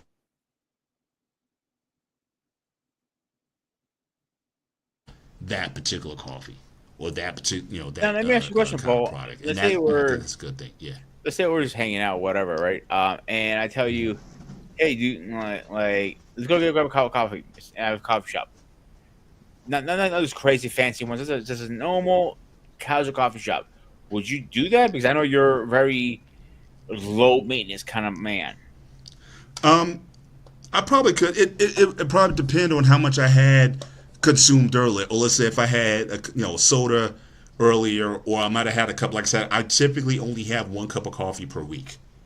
But again, if it's something out of the ordinary that you want to meet there, whatever, then sure, I don't mind grabbing another cup of coffee. I just don't live on it like some other people do. Like it's not a part of what kind of keeps me going. Training, my biggest problem is just trying to get more sleep. I think that's like the biggest thing with me. I probably need to get at least an extra hour of sleep a night. So I'm working on that to try to get better sleep, better quality of sleep than what I'm typically doing. But just staying active, during the day, eating as healthy as I can eat. That's generally enough for me when it comes to that. But like living on stimulants, I may have some B12 shots or something like that, to kind of keep me, up a little bit. But I really try not to be running on stimulants because I know as soon as I come off, I'm going to crash, and I'm not necessarily going to feel good about, getting to that or having that as a dependency. Look, I need my cup of coffee, or I can't function without it, or I get the jitters if I don't have my coffee or whatever the beverage is that day. Like I said, really with me, I just try not to live in extremes. I don't necessarily limit myself from a lot of stuff, but I try not to overindulge in a lot of things either. So balance is something that's big for me, but I keep a pretty, as far as diet wise and consumables, I keep it pretty simple. But I do like my Coke Zero. I won't deny that. Or my Pepsi Max. I will certainly consume those. But again, typically with coffee, I like the flavor of coffee as long as it's not too strong. And if it goes with, again, like protein shakes and like I said, I just had some ice cream tonight that had a coffee flavor to it. Again, a light coffee flavor I think is very good. Something that is too strong or overpowering, not so good. I don't like espresso, but like I said, a little like a tiramisu that's got a little that hint of coffee flavor in it, very good. And so I just try not to be overindulgent, but especially when it comes to gatherings with friends and whatnot. If you invited me out for a cup of coffee or on any occasion, I wouldn't turn it down wherever you want to go, and I would just order a cup accordingly. If I had a cup earlier, then more than likely, if anything, they probably have some, bottled water or something else that I can drink if I really didn't want that. Or I might order tea instead of coffee, maybe a green tea or something like that instead of instead of coffee. But again, I try not to be so obsessive about a particular meeting or particular time period. For me, it's more so the lifestyle. As long as my lifestyle is 80% of what I want, I can add in almost anything to it and never be so where that dominates my life, if that makes sense. That makes sense. Because you have pretty good self-control, I would say, over the years. I've developed, over the years, I've certainly developed it, and just through observation, just kind of seeing how, again, some people, like, it's almost to the point, again, they can't function, without, it's like my favorite to go to the cashier is like my coffee, like my woman, dark and bitter. I appreciate that. I appreciate that a lot. Black coffee, no sugar, no cream. I got you, brother. But yeah, as long as I kind of live in those spaces, I'm kind of good with it. But like I said, when people started looking at coffee as a status symbol, then I was kind of like, is this really, like, where is this going? And then you also had shows like Frasier. Frasier would always go to the coffee shop and be like, I'll have a latte, please. And it was just, again, this sort of air about, having a cup of instant coffee or whatever. It was like there was something wrong with you, or can't you live better than to have a cup of Maxwell House like my man CJ's family was on. See, bro, that's when it kind of got a little crazy for me. She still drinks Max House or whatever it's called. Absolutely. And I still have it when I'm out of my coffee. I still drink it. I have nothing wrong with that. Or any brand of coffee. Like, I'm not like, oh, it's not my brand. I'm like, I don't give a shit. Now, do you know people who still make coffee the old school way though? Remember, like I said, that old coffee pot with the stem and the percolator. You still know people, like maybe some old school, maybe some people in your father's age bracket or earlier, who the only way they like to have coffee is through that old brewing method. They don't want the K cups or in any of those automatic coffee makers or anything like that. Just the pot. They want to hear the whistle. They want to hear the steam. They want to hear, or if anything, just take the instant coffee. You put the water on. You hear the whistle on the kettle, and then you pour your coffee into the. Do you know any older people who are still like, even with the new technology or even with all the old varieties, just give me my coffee the way I remember, the way I grew up with. No, I don't know anybody, to be honest with you. Because I remember when I got my cake machine, the first one. This is my third one. They break down after a while, obviously. My mom hated that fucking thing. She's just like, I hate this fucking thing. It tastes like water. I'm like, no, it doesn't. About 6 weeks later, she goes, I go, and she's still like, okay, Ma, I'll take this upstairs to my fucking room. I'll make my own goddamn coffee. I'm tired of you complaining. Like, huh? She goes, fuck you. This is the best thing in the world now. I'm like, I can't fucking win with you, lady. But now she sees the convenience of it. Like, it's better like that because it is a convenience. Except, she makes a whole pot just for 2 people, for example. You can make what you need, and that's it, and move on. Yeah. I know Ninja has a coffee maker. CQ actually has it. And you can only make what you need. Does that make sense? So you don't have to go through all these grinds and all that stuff. And I get it. Right. Actually, some people enjoy that. I take that back. Yeah. CQ actually still makes the coffee the old school way. Yeah. It has like a very high end Ninja machine, and it's great. It's not like massive or anything. I call it high end. I just got a Vitamix, like I bought a used Vitamix machine a little over a month ago, and that thing can do almost anything when it comes to grounding things or what have you. So yeah, if I wanted to do that and ground up some coffee beans or whatever, I certainly could. And I think some people like that experience. They like going and buying by the pound and then using their grinder and making it fresh like that. They think it's just a better and maybe it is, because again, I don't know, with so many different brands, like I don't know what they do once it's ground up and once you pack it.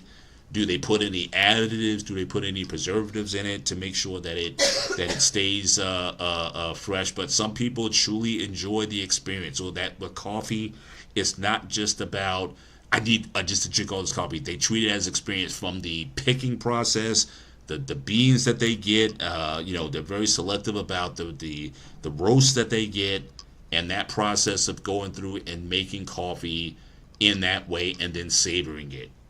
For a lot of people, I certainly I can appreciate. I don't know. I can appreciate those type of about that. I assume it is some kind of additives in there, even in beans, to link it last. It makes common sense as a chef. But it was to Eric's last comment. I even have a fresh press I have at work. Like sometimes I'm a little draggy, like on a Saturday or like today, I will go whip it up. It's a great thing to have on a go. Not everybody has, I don't have access to a K cup at work. That's my backup, my French press. Yeah, shout out. Yeah, K cup is as advanced as I get when it comes to coffee. And again, because I'm not so overly particular about how I do. In fact, they got it now. Yeah, especially now they got it, because we were in Jamaica a couple of years ago. We actually bought some Jamaican coffee, and it was like very vacuum packed and everything. And they even sell these K cups, where it's like it's a coffee holder, but it's a K cup, so you could literally pour the coffee that you want I have one of those into the K cup, and then put the K cup in the machine, and then do it that way as well. So certainly I've seen that process, but again, that the amount of coffee that we got, I still got like the 70% of it left. So we're not the type of people that are going to go through coffee quickly. We don't go through reams of it every year, just enough just to kind of get it, just to kind of get it going. But I like I said, I do worry sometimes about the over need for the stimulus of and the caffeine consumption that kind of gets you going on a regular basis. I think that just people need to be mindful of that, of what you're putting into your body. And I think, I think I mentioned on the last show, like Mormons, for example, they're the only religion that I know of where you can't drink any coffee, any caffeine. You can't drink coffee, You can't drink tea. Any caffeinated product, you're not allowed to drink it. Oh my God! Yeah, so I don't know Joseph Smith and those guys. I guess they're not down with the coffee, but they're at the same time there are Starbucks and coffee houses in Utah. Not a lot of them. If you're a Mormon and if you're drinking your latte outside, someone may walk by you and give you the side eye, something like that. But I did look it up one time. There are Starbucks in Salt Lake City and other places where Mormon religion is dominant, even though those places are highly Mormon populated. So even there, people are going to do what's going to make money and whatnot for them. But outside of that, again, it's a global product. It definitely it is. Oh God, yeah, it's a multi-billion-dollar operation right now in any company. Absolutely, and more and more is coming out. Like you go out to coffee shop, big supermarkets like Walmart, they're rows and rows. Like one of my favorite brands is Black Rifle Coffee. Yeah, know what I mean? Black Rifle. Yes. Interesting. So here's the backstory of these guys, and I really like to get them on the show. Actually, they are veteran run, and everybody who works there is a veteran. And the sort of again, I've seen the videos. They say the way that they came up with the idea with the two partners is they were deployed, and the only thing they really wanted during that deployment is a good hot cup of Joe, and they couldn't have it during that deployment. Right. And that's where Black Rifle got created, and it's a great thing. So does the military use, or do they sell to the military, or is just for they market themselves to ex-vets or whatnot in the military? They market themselves as a military-run company, and they have some great coffee. I'll be honest with you, this is one of the best ones I ever had. The blend is pretty good. But they also donate a lot to the military too. Coffee and stuff like that. And I was very surprised. Now they're finally in Walmart too after all these years. So you can find Black Rifle in Walmart too, and it's a great blend. Yeah. That's great. That's a good. I'm surprised that they don't put coffee in the soldiers like rations and whatnot. Just to if you can add some hot water, if you can add some coffee to it. They do. In Marines, they have coffee. Good. That's good. That's good. Yeah, it's an instant coffee, but it's not as good. That's the thing. Instant coffee is not the greatest. It's probably the low tier, and it's instant. There's only so much. Well, that's. I guess that was part of my rant earlier. A lot of times they say ignorance is bliss, because again, growing up, that's all you were exposed to for the most part. Like American coffee was essentially instant coffee. That's what or if it wasn't instant, again, you put it in that percolator and you brewed it. But nobody was talking about, again, lattes.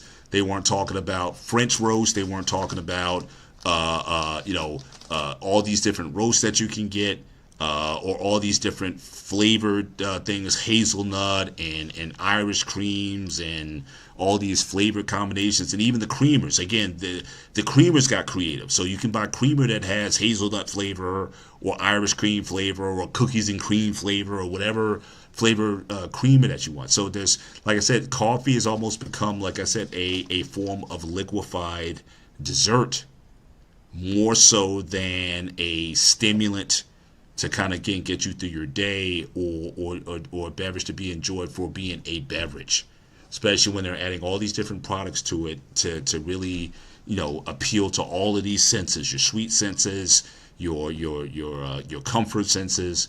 And you also have to be mindful, again, the calories involved. You get, just read the, next time you go to a Starbucks or whatever, read the ingredients for a grande mocha frappuccino.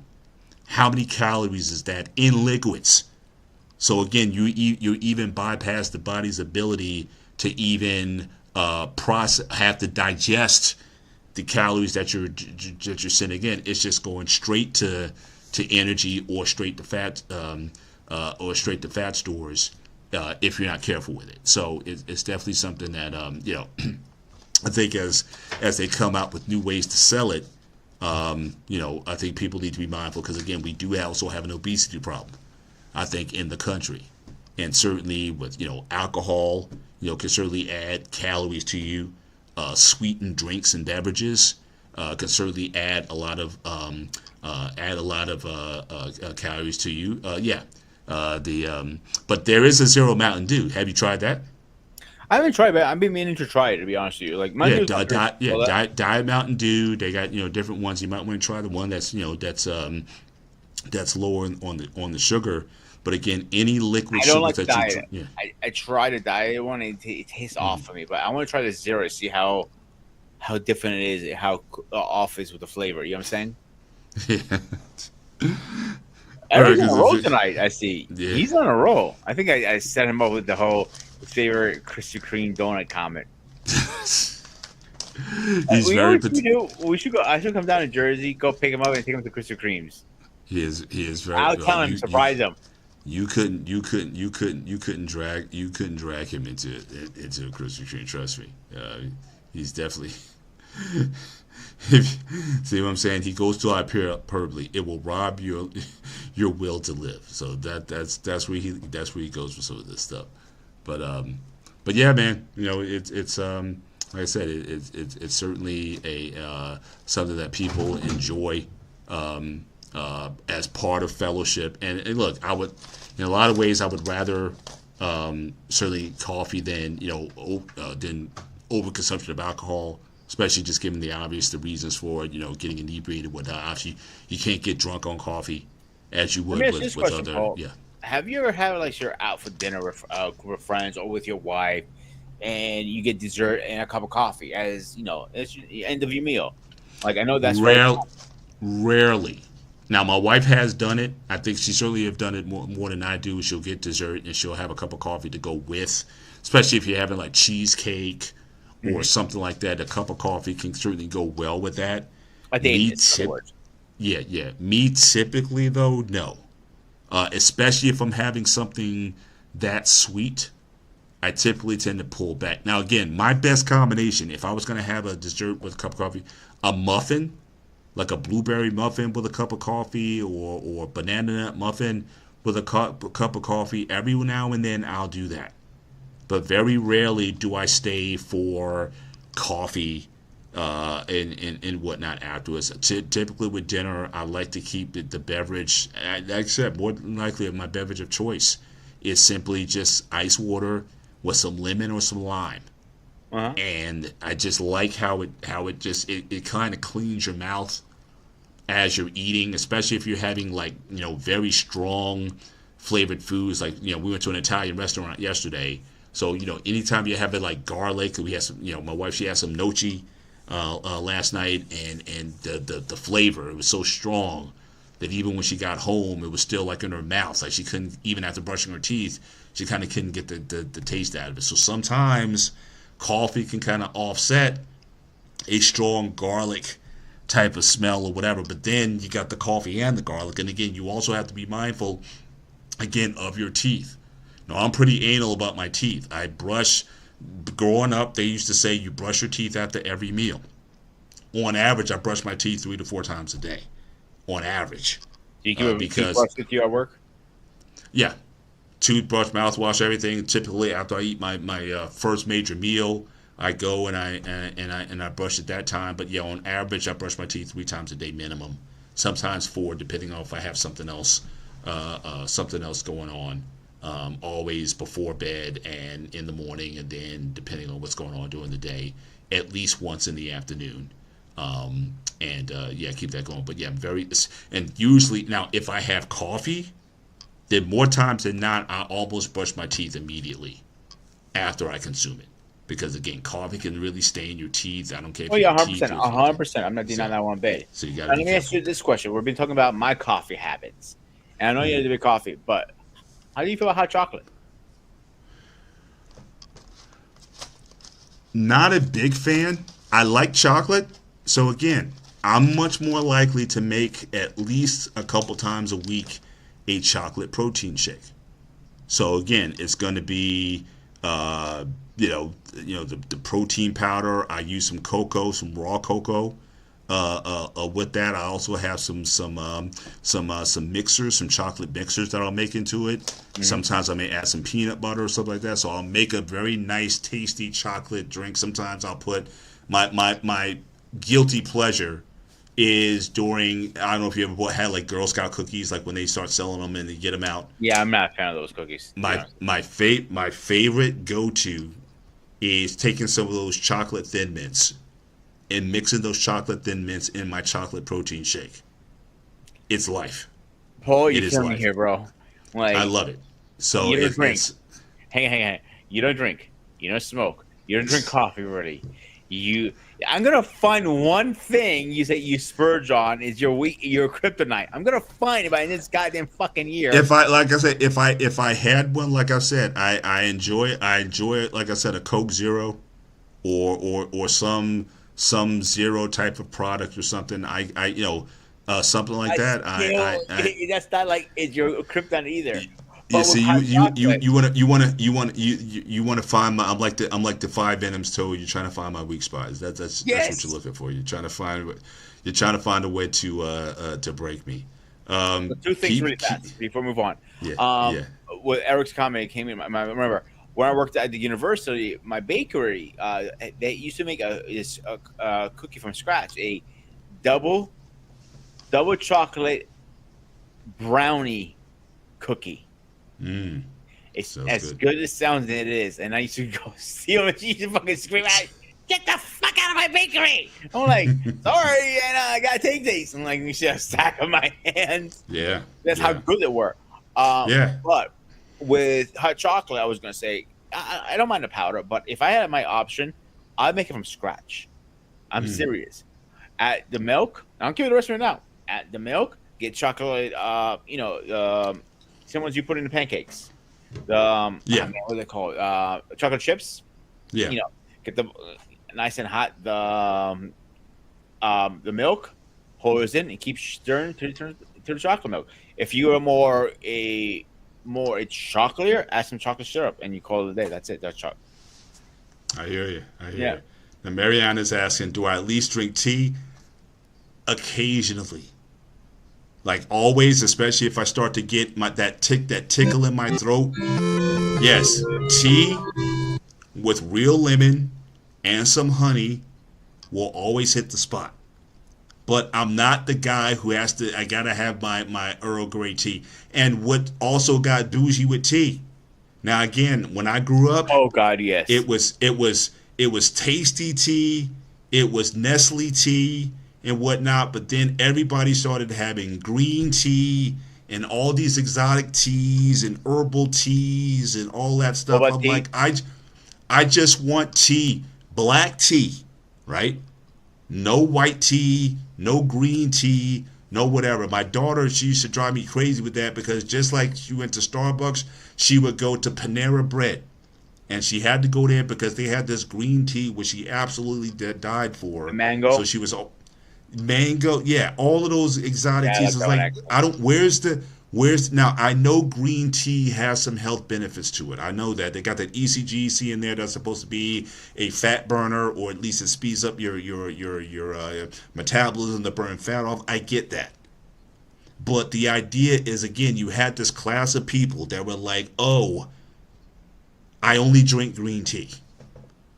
And, maybe it was influenced by, a lot of Asians I know drink green tea for, again, medicinal purposes. And these are the old school. These are the guys, they would get that metal ball, and they would put the tea leaves in the ball and then take the ball and dip it in the hot water and soak it around and whatnot. Now, those are some old school consumers. But just like with everything else, they took green tea, which barely has any green tea in it, and they started making all these sweetened drinks at the Starbucks, at the Panera Breads, and all these places where, again, if you look at it, it's loaded with sugar. And so my thing is, again, it's just another way for them to market to a younger audience and get more people hooked on sugar. So that's always, if you can get people hooked on sugary, sweetened foods or beverages and sell them as that rather than things that may have some health benefits. Because again, I'll go back and say, as you pointed out, coffee can have some good benefits. It has some powerful antioxidants that are in coffee. Green tea has some powerful agents in there that are healthy for metabolism and fat burning. But when you add all these other things on top of it, you're just selling a sugary product. If you were to count, or if there was a way you can measure the content of the ECGC in the product that you're consuming, it's probably very small. It's just like ginger ale. Most ginger ale that you buy, consume, like Canada Dry, it has very little ginger in it. If you want something that has true ginger, you better look for ginger beer or some other product that has a high ginger threshold if you want the health benefits from the ginger. But a lot of products they're sold with, they'll put on there green tea or ginger or some other thing that's on there, but the actual product really doesn't have a whole lot of that in there. But because it resonates with these kind of people who like things that are, supposed to be quote unquote healthier for them, people go for it. But that's why again you got to read your labels. I like wife's last message. This is cracking me up sometimes. I love that girl some days. Stop hating on my see, and you're the problem, wife school. To be honest with you, I must say, I knew you were going to you're the problem. Again, generations before you grew up. You've reached your limit on talking. No, I'm not going to be quiet on this. I'm not going to be quiet on this. It's people like you. The generations that came before you.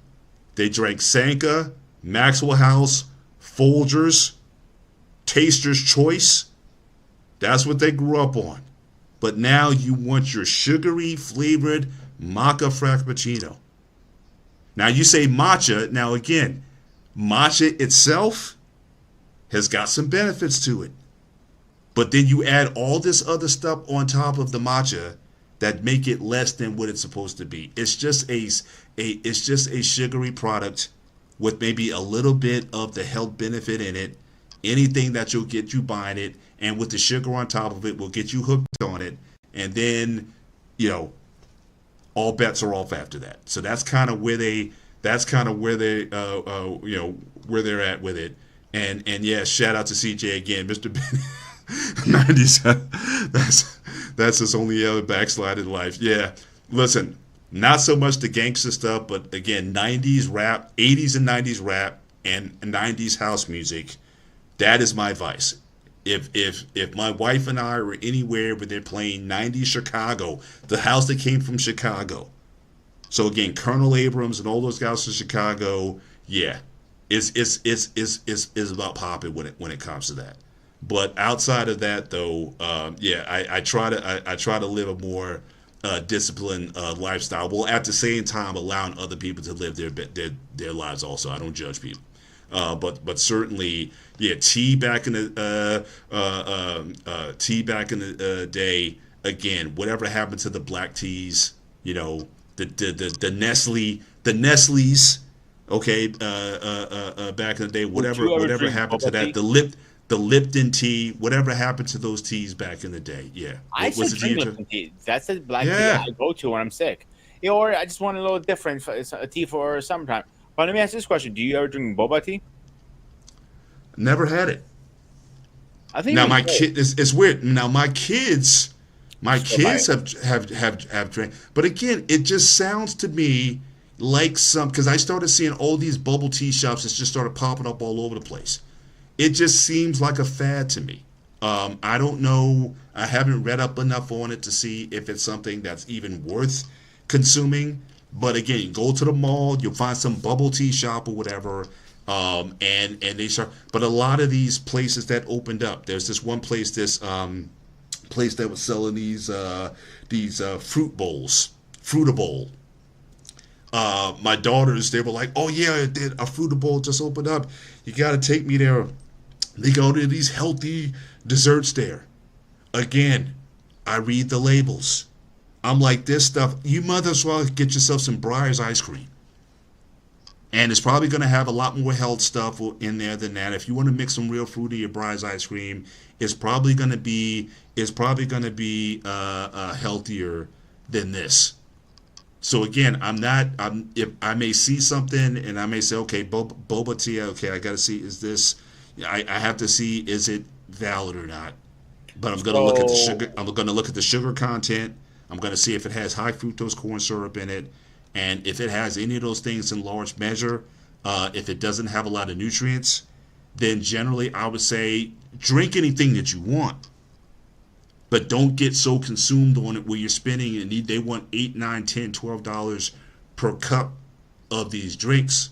And the one thing I'm known for sure, now again, I survived college with my daughters, fortunately not getting hooked, but I can tell you a lot of students that I know of, a lot of parents that I know of, where their kids got in trouble, they gave their kids a credit card to use for school purposes. Oh boy. And what did they do with it? They ran up that credit card bill by going to Starbucks every day, getting their grande latte and their scone before school every morning. And then the parents get the bill and they're like, what is this? And then they take the credit card away. They'd be like, look, if you want Starbucks in the morning, you're going to have to get it on your own. Get a job if you want that in the morning. Because people are, they were just going crazy just thinking that, it would have been a lot cheaper if you just get yourself a Keurig machine and put it in your dorm room or whatever and get some K-Cups. That would have lasted you the whole semester. But instead, people were getting these, just running up the tab thinking that it was just free money. And again, a $10 to $12 per day Starbucks habit is a quick way to get you into hundreds of thousands of dollars in debt over time, especially if you haven't been taught good and sound budgeting and financial principle. Or at least the idea is, if you want it, then you're gonna have to pay for it. You're gonna have to pay for it yourself. So certainly that's another thing with this kind of culture thing. Okay, if you want coffee, go to 7-Eleven or say, I don't, And again, it's not like they tried a bunch of coffee anyway, but because Starbucks is ubiquitous with brand, they've done so much to build up the brand that people forget, is even the coffee even good anymore? Like, there's other brands that are out there that are probably comparable to Starbucks. They may not get the branding, or they not have the panache or the cachet that it does, but it doesn't mean it's not a good coffee product. But because it's Starbucks, you just think that goes with, it's like owning an iPhone. So I own an iPhone, I go to Starbucks, and what else? I wear Uggs, which are ugly, by the way, or I wear Crocs. And so all these things that are associated with sort of young, buppy, urban chic culture, Starbucks certainly, I think, represents a lot of Mercury for the carrot. Yeah, Mercury. The Mercury for the Keurig cup. I don't know about the Mercury part, but certainly, there is a branding that certainly goes with certain products, and they've done a great job at mastering through popular culture, through social media, through celebrity, that these are the brands that you want to be with. But if I go to someone's house and they still have some Folgers or something, or even Nescafe, I'll be like, okay, that's pretty good. But again, every day, my coffee in the house is like very basic, nothing crazy. Just a coffee, a little milk if you want it, a little sugar, raw sugar, and that's it. Nothing out of the world. Yeah. And the other thing I see also is, like I said, when I'm going to work sometimes, the lines. I'm talking about like the drive-through at Starbucks or Dunkin' of these places. Like, look, you're going to work. It's like you're going to be in this line for 30 minutes. So you mean to tell me that you're getting up 30 minutes earlier to get in line to get your Starbucks coffee that you could have brewed at home? Because Starbucks sells coffee beans, grounds, different roasts, most likely in your supermarket. You could have brewed it then, but for some reason you can't make it, I guess, the way they do it in the in the world. And so therefore, you're willing to wait in line for 20, 30 minutes trying to get your coffee in the morning. I never understood that. Or even after work, a lot of times when I'm coming home, there's a when I get off the turnpike or whatever, there's a Starbucks, I'll see it, line around the block of the building, people trying to get their nightly coffee. Don't understand it, but it is something that, I don't know what they're putting in the coffee or something, but it is something that I think they're just addicted to that type. That's what it is. Maybe. Now, again, Eric is hating on the Carricks now. But like I said, I don't care enough to care. So Carrick is the Tesla of the coffee world. I'm not touching that at this moment. But nevertheless, like I said, if you want to go back to getting the percolator, it's time for the percolator, and get that kind of coffee going again. I wouldn't mind that. I wouldn't mind that either. But as we come to the end of the show, again, CJ with the Nut Chat the comment, Starbucks is a brand that sells itself at this point. The quality doesn't matter. People buy the logo, not the experience. Facts. And again, credit to them. They've mastered marketing to where their name, just like the Apple iPhone. How many people who are real fans of technology and whatnot, how many times you've had shows talk about, is the iPhone, or is it worth it to get the latest iPhone, or iPhone suck or whatever. But again, it's the iPhone. It's Apple. So therefore it must be good. And so people, and again, I own an iPhone. I'm not hating on iPhones or whatever. I'm just saying that, again, your brands could get to a point where you stop necessarily caring about the quality or your experience, and that you only focus on the branding versus, again, are you getting a good product for the money that you're spending? And again, like I said, Starbucks isn't cheap. $6, $7, $8 a day. That could be over $200 a month. And look, and maybe you got it like that. But I know, like I said, with those college students, they don't have it like that. And even if their parents had the money to afford it, they still don't want their kids running up $200 and $300 debt on the credit cards on some Starbucks. That's not why you're there for school. So again, even parents, I've known parents who are very well off, they pull back on allowing their kids to get coffee or Starbucks in that capacity, because again, they think that, even in college, you need to learn how to live on little versus just having everything given to you. And last comment of the night, again, Wife School, Mr. Bennett is the touch of the coffee experience. He's gonna shut down Starbucks and Dunkin' Donuts. I'm not trying to do that. It's because, again, I think a lot of this I put on to obviously the consumer just as much as I do on the person who's selling the product. I'm just asking questions. Why is it that, again, for hundreds of years, people lived on simple coffee with cream and sugar, or black, or cream only, or whatever it was. And then at some point in the 90s, people lost their minds. And now you have thousands of brands of coffees and drinks and mixes, and people still can't get enough of it. And so over a beverage. And that is where my angst is. And I think, again, a lot of how it was sold and marketed was such where, again, it wasn't about the coffee. It was all about the brand. But this is America, where branding is everything. And that is why America sells more coffee than anyone else, or consumes more coffee than anyone else in the world. We lead in all categories, and it's not even close. And so because of that, I have my questions when it comes to that. But again, drink what you want to drink, do what you want to do. As always, drink responsibly, okay? But consider your health, especially if you're drinking excessive amounts of it. You shouldn't be in excess of anything in life. I believe that, except maybe a couple areas I can think of, but we're not going to go there. But in any event, always try to what you put into your body. Always be mindful of what it is that you're consuming, so you can be healthy and not become addicted to this. Anything you can make an addiction, even healthy stuff.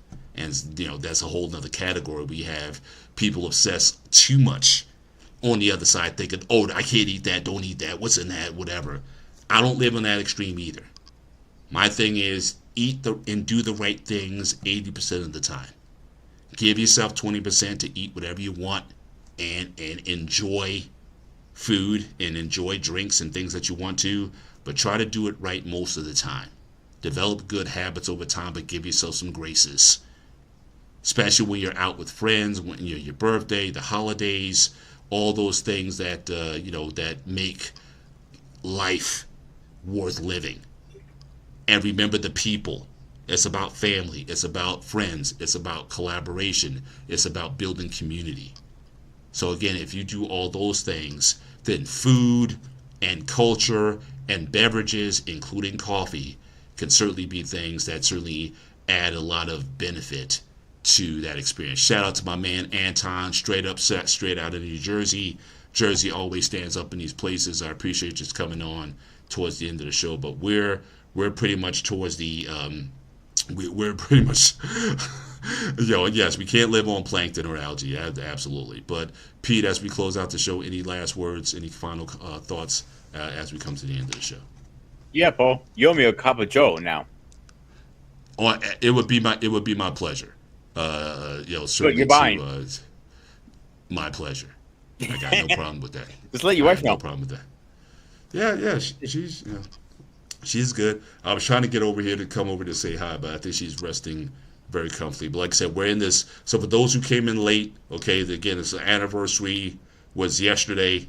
So again, we finished 28 years. We're on season 29, and we're already in planning for that. And so we're sort of undercover here, and we're doing some very intense planning for the new year.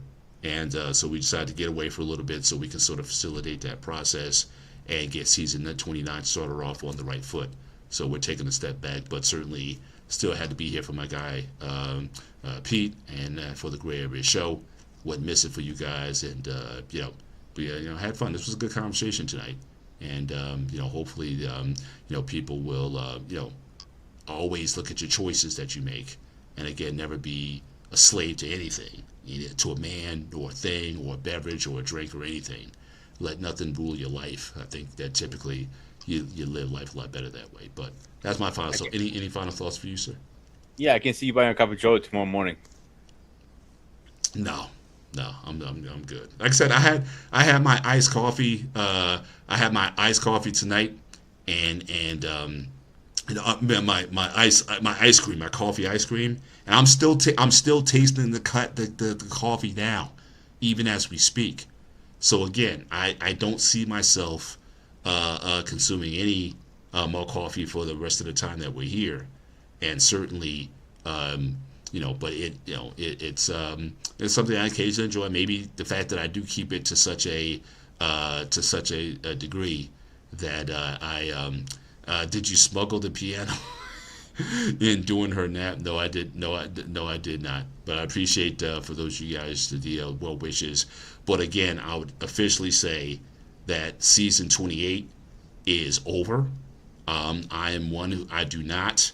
America sold more coffee and books than they did. Unfortunately, yes. Yeah, no question about it. But again, season 28 is over, and as you see in my marker tonight, season 29 has begun because I can't use any of last year for this year. So everything starts with a clean slate, and we start planning. In fact, we already spent a lot of time, even as we were coming here, talk about all the major events that have come out. I got a graduation coming up for my youngest, graduates college in May. I'm moving a daughter to Grenada to begin medical school this year, and so we got a lot going on, and then we got to find time for ourselves in this process. So lots of good and positive things on the way. But just couldn't help myself. You were going. That's my jam, man. That's my jam. So, Well, honestly, so you guys deserve it. Relax in the black site, like you're calling it. yes, the black side. Yes, yes. Make sure Safe your wife house. gets- yeah, We're in a safe your house. wife, let her sleep. That's all I'm gonna give my best advice to you, because you want to crank your wife in the morning. You don't want to start that act. Absolutely. Actually, it might be a Start. Yeah. Never mind. Start on the right foot. Start on the right foot. Absolutely. Well, Absolutely. When is your official anniversary date now? It's the 29th. So, like I said, it was literally yesterday. You can wake her up now. You're good. You passed the curfew now. Absolutely. So yeah. So it's getting underway, but I gotta tell you, last year was dope. I mean, I think we're as strong as we've ever been, and I'm just happy that that we ride or die with this thing. And we just try to make it better every year. Even though the way we were, because coming down, it was almost like it's like a sports team. It's like we got time in, but we ain't done yet. There's still more for us to learn. There's still things we got to grow in ourselves to be better. And so we're like a sports team. Like the players, they're getting ready for the draft and everything. It's like, okay, what do we got to do to win next year? It's a new season for us. So we're trying to. I think I speak for a lot of men who are watching this show, and I'm gonna go on a limb at this point. And if you don't agree, too fucking bad. I personally think everybody wants to get where you are. I know I do. And for me personally, that is a role model, a motivation to find a woman who will put me up, deal with my crazy ass for 29 season, 28 season, 50 season, 70 season, 80 season, 100 season. And, we might be under sometimes, but we be on top sometimes too. Yeah. So you're a role model to all of us. I appreciate that. And certainly I hope to continue to be so in these spaces. Would certainly love to be more a part of more conversations. If I can, convince her a little bit to maybe be a part of some of the conversations. Somebody I'm sure would like to see and hear from her. She doesn't, look at herself that high that way, but I think she does have a lot to say and some good things to offer that I think a lot of women could benefit from. So maybe that's something we'll try to work on for this year, getting her more of Mrs. Bennett in the spaces to add in and contribute. But I just try to live my life as transparent as I can. Again, like I said, my social media platforms, I don't have a handle. So everybody look up Paul Bennett or Mr. Bennett. I'm pretty easy to find. But I just try to live life in a way that, it's not as embarrassment certainly to myself and to my family, and really just walk in the blessings that I've been given. And, so as long as I can continue to do that, then I think, that would serve as a benefit. But yeah. And again, shout out to my man, Anton. This is what it's about. So again, this is the thing that motivates me. So just to get 55 years together. So I'm halfway to where his parents are. And so for me, that's always something that's gonna motivate me to say I can always do better. I got some people in my church, they passed 60 years of marriage.